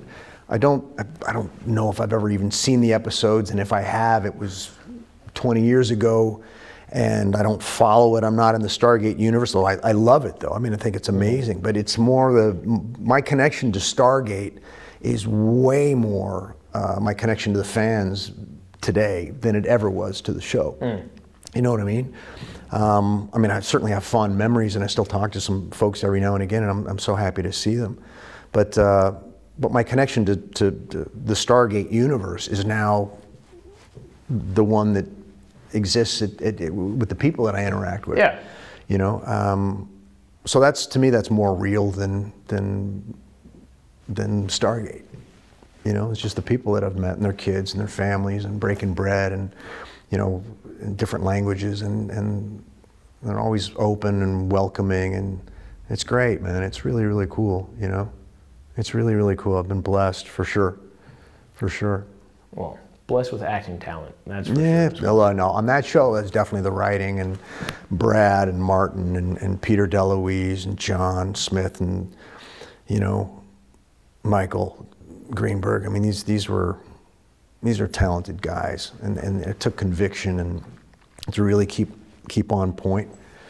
You know, and Brad, I mean, you don't hear about the shit that they had to navigate and the stuff that they had to do in order to keep the bar high, and it's hard. It's hard to do. Well, they did that while MGM was imploding back in the day as well. Yeah, and still had a successful couple of shows. No, and it's tough, because trust me, there's people with knives out, man, and they're ready to take a piece of you anytime they see you fall short. So it's a hell of a thing that they did, and the legacy is well earned, and I think it's a testament to their name. You know, I really do.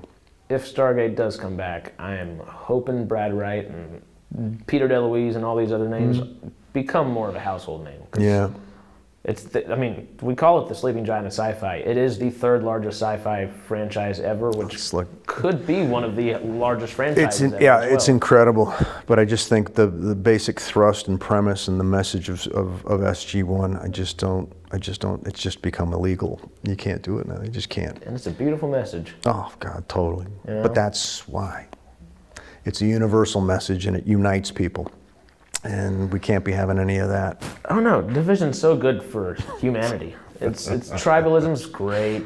It's just making us go so far. Oh man. Okay, so with that last question in mind, just for lack of a better term again, and I like the term, is indelibly. Did I say that right? You made an indelibly. I could try to go British on it, but the two Brits that we have for our channel would definitely make fun of me, so I got to be careful there. So what would delibly be? If one's indelibly, what is delibly? It makes me think of a sandwich. Sounds like, yeah, it's this new sports car out of Poland, the Delibly. The Delaby. bring it to the sandwich shop is what I would do immediately. All right. You know, you gotta go bring the deli to the deli. It's a necessity. Yeah. Harris, get the Delibly. Bring the Delibly round. It sounds like something you'd sit in while it floats. Honestly, yeah. Put that in a lazy river and give me a Yeah. mojito, margarita. A couple of beers and a Delibly, I'm set. and you're good. Life is good. You're speaking a Texas language right there. I'm ready. I'm ready. Margarita, lazy river, I'm happy. But okay, so you have that indelible mark, nonetheless. Like I said, and you know, it's good being humble, but every second of screen time you made worth it and work in SG1 and other shows like that. Does that help inform your performance when you have that larger pivotal role like a John Pope? No, they're all the same. They're all the same. The bigger the role just means you get to do a little more of it over a span of time. But look, I gave my best to Stargate. Well, I give my best all the time. The reasons might be different, but on Stargate, I did the best I could because I didn't want to let Don Davis down. Because I knew Don, he was the only one there that I knew. And in time, I realized that these are great writers, great directors. These are good people, and they look out for each other. And I, at the very least, just as a creative, you know, Brad and Martin. I mean, these are really, really talented people, and you owe them that because you've been invited again to come and play in a company. Where the sandbox like that. Yeah, where the bar is high and you get to play with them. Like, that's enough. Can't ask for much more. Yeah, you know, and all these other perks have come out. You know, again, meeting people and fans and stuff like that, and it is amazing. But that's not why you show up. You show up and you're honored. You're honored to be there. Because like you can get on some sets that are awesome, and God, you're working with people that you don't like, and that's okay. That comes part and parcel. But I liked everybody there. They were good people, and they watched out for you, and they cared about you, and yeah, it was a great experience. It really, really is. It seemed familial in a good way. I mean, how could it not be after a decade of working with one another? You know? Yeah. I've been blessed by it, but it's fine. It's just a blessing I didn't realize I had when I was first there. It's one that I've kind of peeled the onion back and discovered. You know, just look back and oh yeah, that's right, we did that, and this was so great, and yeah, it was consistent and amazing. Look, and people are still discovering something. It's like cool. I didn't find out about Stargate till the lockdowns and everything. That's the first time I watched it, and that's how I got involved with the Scitrek channel and all that kind of stuff. And now we'll have to cut this part out, but our audience doesn't know yet. But my buddy Chaz, who is our editor, we bought the channel from our British friends, so it's literally changed my life in a different way. So yeah, you know, it's been fun. That's awesome. That's great. But yeah, no, Stargate's amazing. So thinking about it, if and hopefully when, we've laid out why it wouldn't work and how it couldn't work. But fingers crossed always. Sure. If Stargate comes back, hopefully when, how would you like to see it come back? Maybe more focused on like SG1 or maybe Stargate Command in general? Or do you think maybe Stargate Atlantis would be the right hopping back point? Or do we need to finish the Destiny story? Won't even, none of those questions will even, I think, play into the equation. I think it'll be entirely new, different? It'll be boxes. It'll be a bunch of boxes checked off on whatever flavor of the week they're trying to ram down your face. It won't be about anybody. It won't be about writers who can write. It'll be about the color of who can write. It won't be about actors that can bring some game to it. It'll be about the bumper sticker on the back of somebody's Range Rover, you know, out of the studios in Burbank. You know, it'll be about it'll be about that. It just will. I hope it's not, you know, because I think they've already done it. Look, it was a miracle that it was done to begin with. Because don't be thinking that's easy. I happen to think it's awesome, but you can't do that for 10, 11, 12, 13 seasons. You can't, it's impossible to keep the bar that high, man. It's really, really hard. It's phenomenal they made it to 17. Like insane. So anyway, but no, it's you know, again, it's like you may have a script, you know, about whatever, and it's an important script, and you took 30 years to write it, and someone will buy it, and then the next thing you know, they're going to add, you know, a bionic dog and an all-girl basketball team, and they find a time bracelet and sends them back to the Roman pyramids. And I mean, it just like, what happened to my script? So, and that's the way it is. So they'll change it to whatever they want to change it to. Yeah, once they own it. It'll become, I don't know, a lesbian, well, no, we've already done the lesbian vampires. It could be the kids with superhero powers. No, we've done that. UFOs, no, they did that. You know, government conspiracy, no, they've done that. You know, I mean, so, and then they go in a loop, right? You know, first it's Frankenstein and you're terrified, and the next thing you know, they come out with Frankenstein's nephew, and it's a comedy starring Abbott and Costello. So things just kind of, they do what they do, you know? So you just keep showing up, you know, you just keep showing up. Well, keep my fingers crossed always. But let's go back to, now you're Corporal Davis. You've gone back in the world again, and you were pushed back, and now you're working your way back up. Major Davis will just be known as Paul, and he's working at the DMV. I was just reading about it. Well, I didn't realize, I guess was just watching the series for the first time or the second time even or anything. But the fans, while they were, I guess, premiering, called you Major Disaster back in the day. Because every time your character showed up, something huge was happening. That's cool. Which is cool. I thought it was really cool, and it should be, I guess, an honor in a way, because that means everyone, all the writers particularly, were choosing you for those kind of, hey, we got some pivotal stuff going on. Yeah. Well, let's get old Paul Davis Bring back it in on. here real Bring quick. it on. So, if you're still living in that world right now, you're back at Corporal, you're up at Major, wherever you are, has the Stargate program been announced publicly yet? And if it is not, What do you mean? like, has the program, like Stargate program, has it become its own branch of military almost, instead of like Oh, a you mean Space if Force? by now? Yeah. Or would they say, hey, let's not tell people about the Stargates themselves, but we do have spacecraft. Maybe a different kind of... Yeah, it'll be top secret because we can't let anybody know, because it's going to be Starlink and Elon Musk, and we can't go anywhere near that because we'll be censored and banned. So, brother, I don't know. Just a fun little thought I there, don't know. But yeah, they could take it anyway, and it'd be interesting one way or You can't another. say Space Force anymore. You can't say space travel anymore.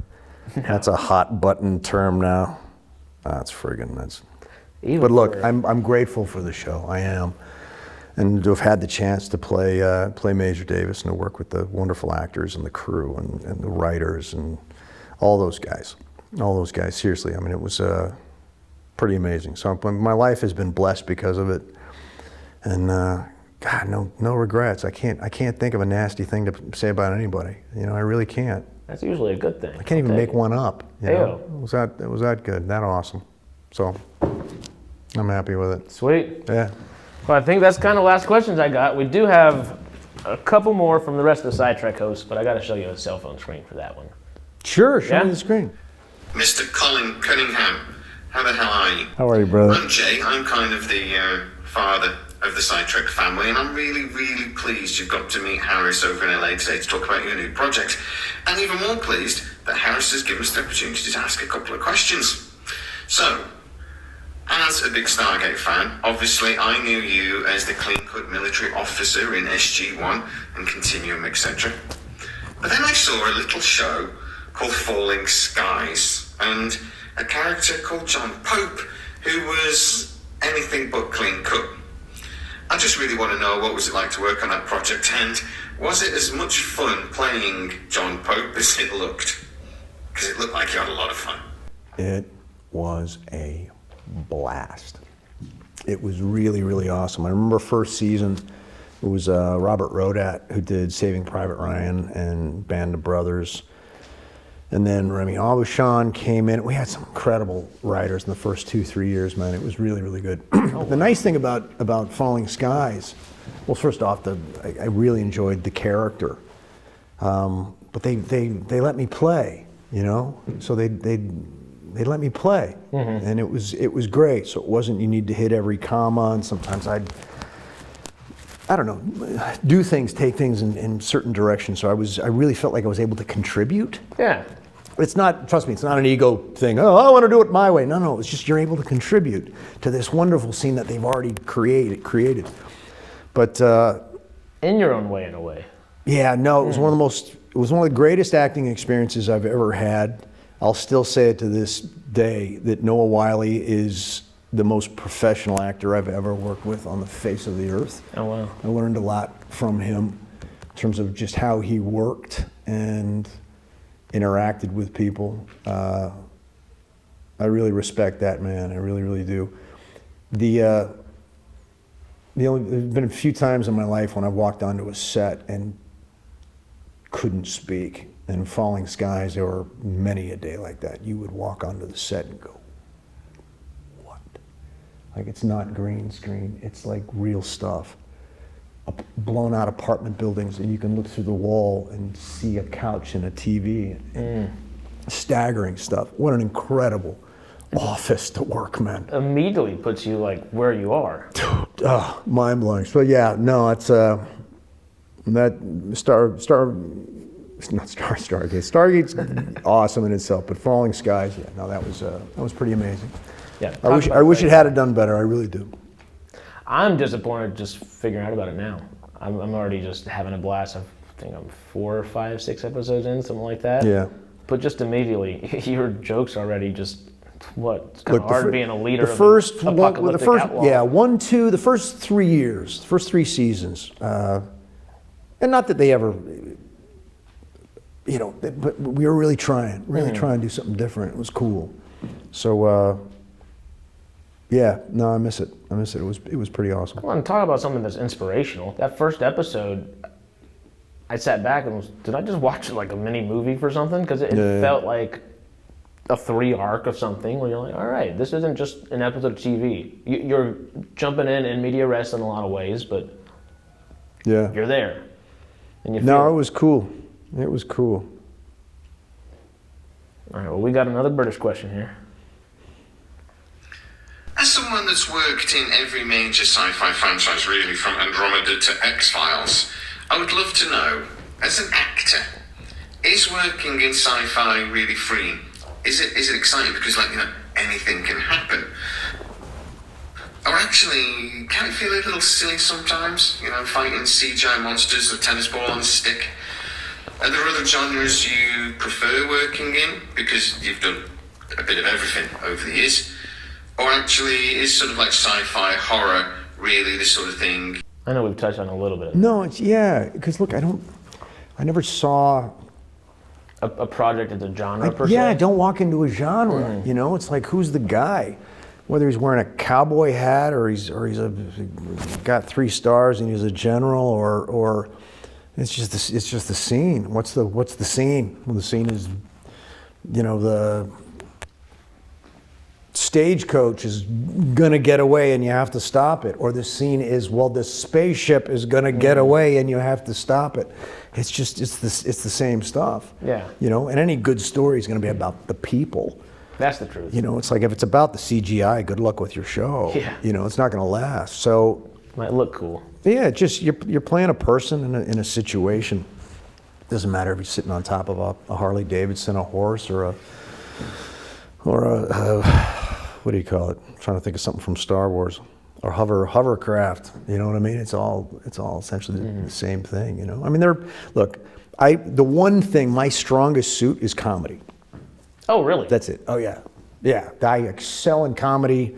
Anything you've seen me do dramatically, this, that, or the other thing, comedy. Really? Zachariah Farted's comedy. That's what No, well, yeah, but it's more of a dramedy. Dramedy, yeah. Okay. I mean, it's situational, but I mean, sitcom, comedy, that kind of stuff. I mean, I started doing improv comedy in North Hollywood at the Wild Side Theater with Sam Longoria. Yeah, Oh, wow. So you bet. So that's probably my, I got more tools in that particular bucket than anything else, but I just don't get a chance to do it. Yeah. It's purely a Hollywood sitcom thing. I happen to be in Vancouver, just doing more sci-fi up there. That's the only reason. If I was in Toronto, I'd have been doing more features. Okay. It's just a city thing. That's all. That's all it was. That's all it is. That's wild, yeah, because I'd love to see more comedy. Yeah, no. I'm hoping comedy makes a big comeback. Well, if anything, Blood Drive is probably as close as I got to that. Okay, so that almost crazy antics of just it reaches into that hysterical aspect of things as well. Just doing crazy character stuff. Okay. And being able to really, really just stretch and push the envelope. So that's where I'm most at home. Oh, that's fun. Yeah. I love I directed a sketch comedy over the summer right here. And Cool. It was like it's what you do. It wets your whistle, and if you can do comedy, you can do anything. Yeah. No, that's true. That's true. If you can bring something that's supposed to be serious and you can stay serious while the rest of the world's laughing around you, you're all right. No, totally. You can manage, I think. Totally. You know? All right. So this is Sarah Euler, one of our newest hosts. Hi, Colin. Hi, Sarah. Here. Hi, Sarah. I would like to know what your favorite memory is from working on Stargate. Favorite memory from working on Stargate? I mean, I've answered this question a bunch of times. That's why I'm trying to think of something maybe different. But look, my first day, my first day on Stargate, I certainly remember, because it was like, favorite memory would be seeing the Stargate for the first time. Oh. Because, dude, like, it's Functional? there it is, yeah. Yeah. And it's not a little thing that they do a camera thing and they make it look big. It's like, no, there it is, and there's the ramp.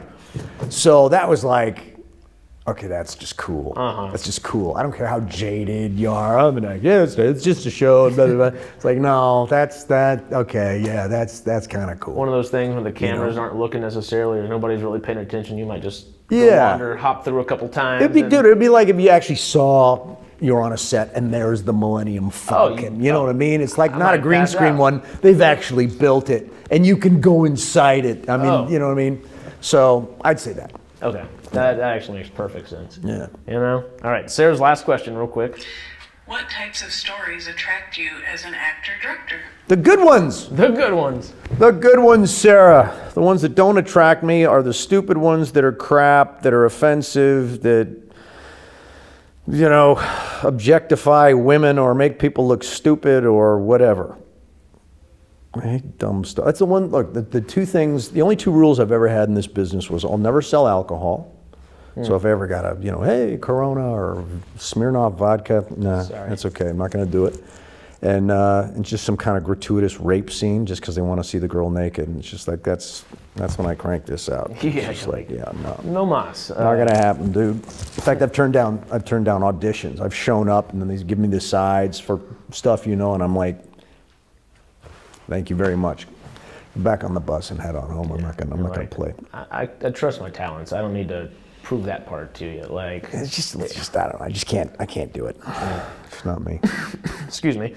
We got one more British question for you here. British questions, because they're so different than any other questions. So different. So Major Davis was on the side of good, and we love him for it. But if you could have played any villain throughout Stargate's history, who would it be and why?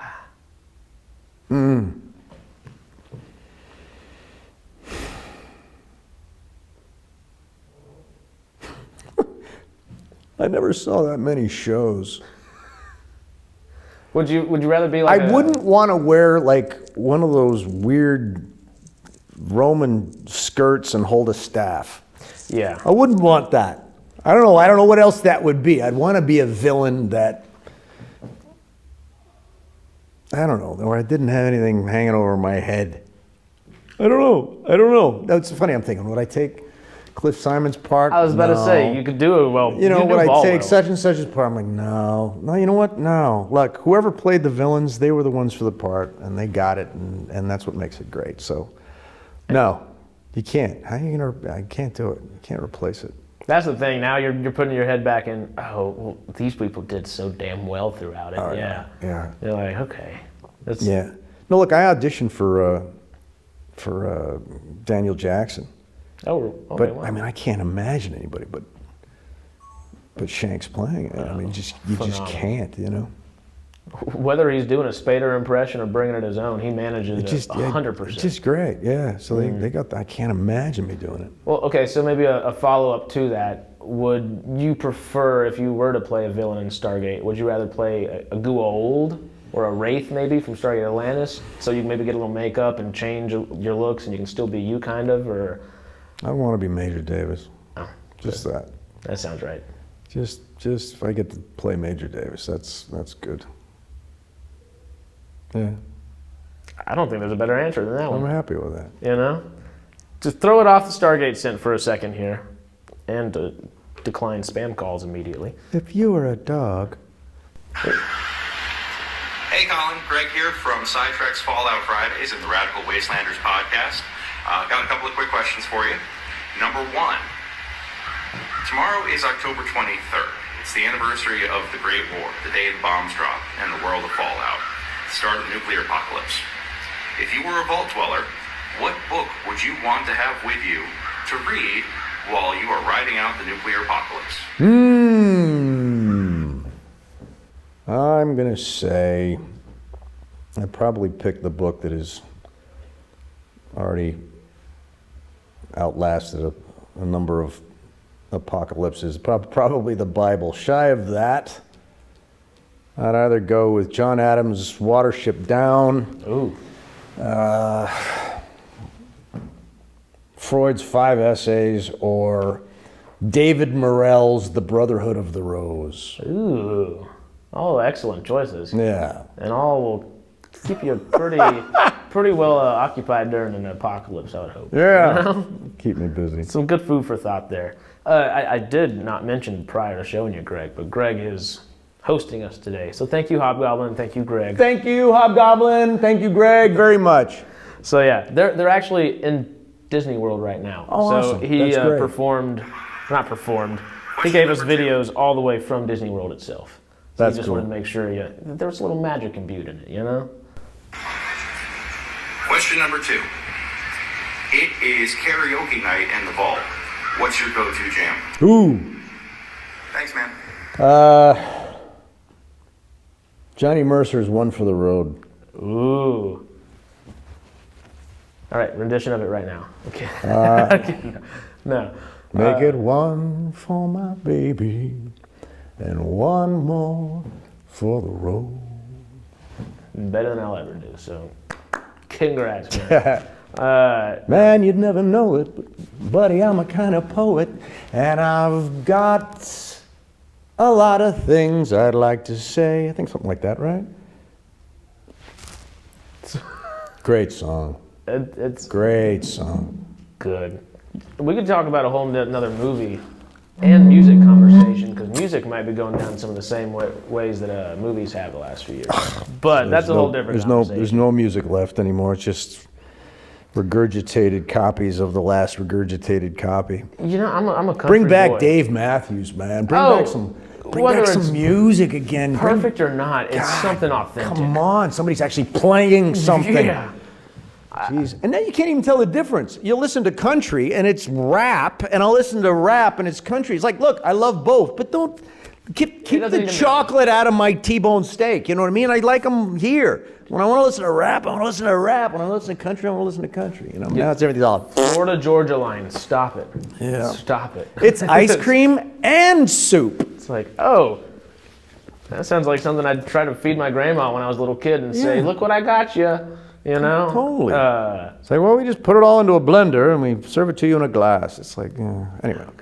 Next question. Next question. We got two more to finish up. This is Chaz himself right here. Chaz. Hey there, Colin. Hey, buddy. Chaz over here at Scitrek as well. One of the questions I have for you is, sci-fi is typically known for its storytelling and its visual effects, and with that, there's got to be some pretty wacky behind-the-scenes moments that you've had to deal with, whether working with a green screen or a model or something like that. So my question to you is, what's a moment behind the scenes that was really wild that most people might not know about or might not even believe?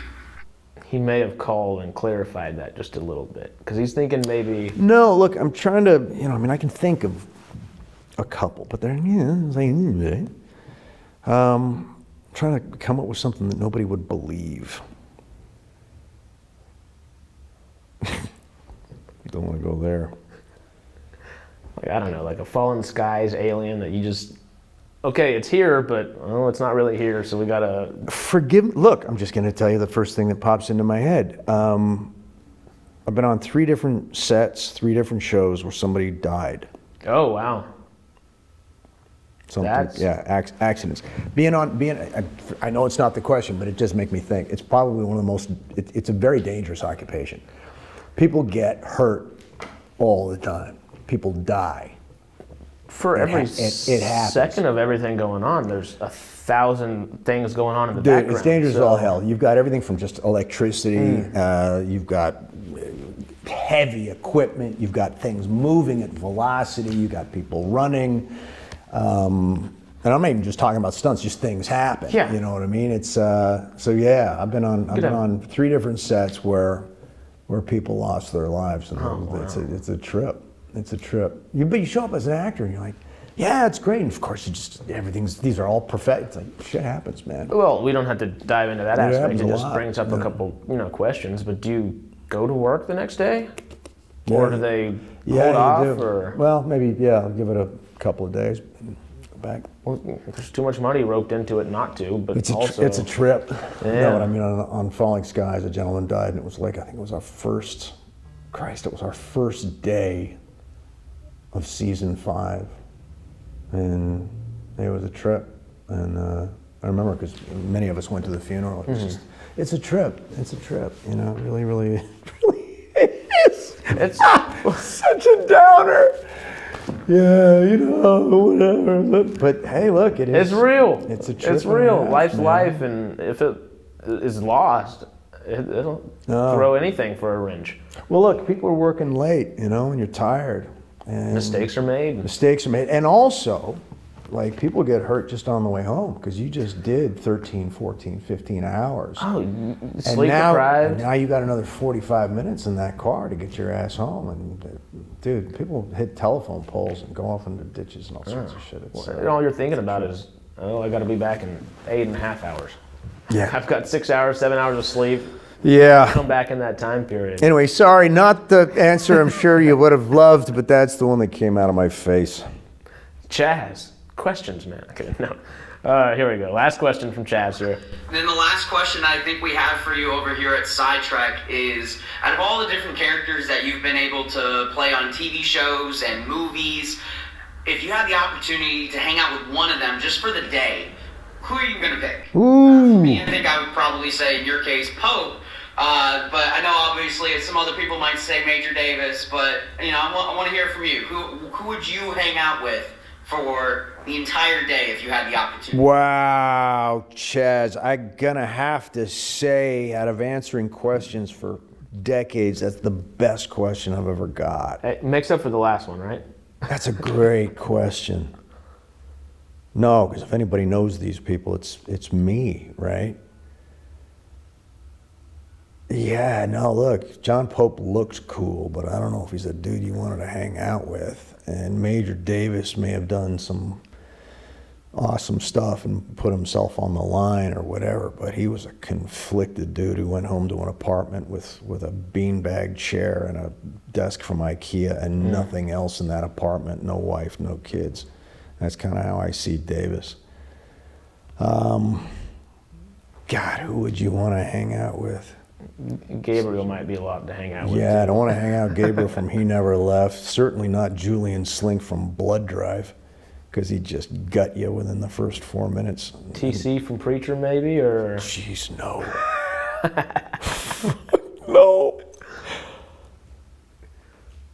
Oh, man. I can't think of a single one of these bastards that I'd want to spend any more than a minute with. It shows how complex they are, though. Well, yeah, You have layered performances that you give throughout them, and I mean, if I ever played a blonde hottie or something, I'd think, hey, yeah, but no, that's not going to work. so Baywatch the sequel. Yeah, really. God, no, that's just a great question. Come on, there's got to be somebody. I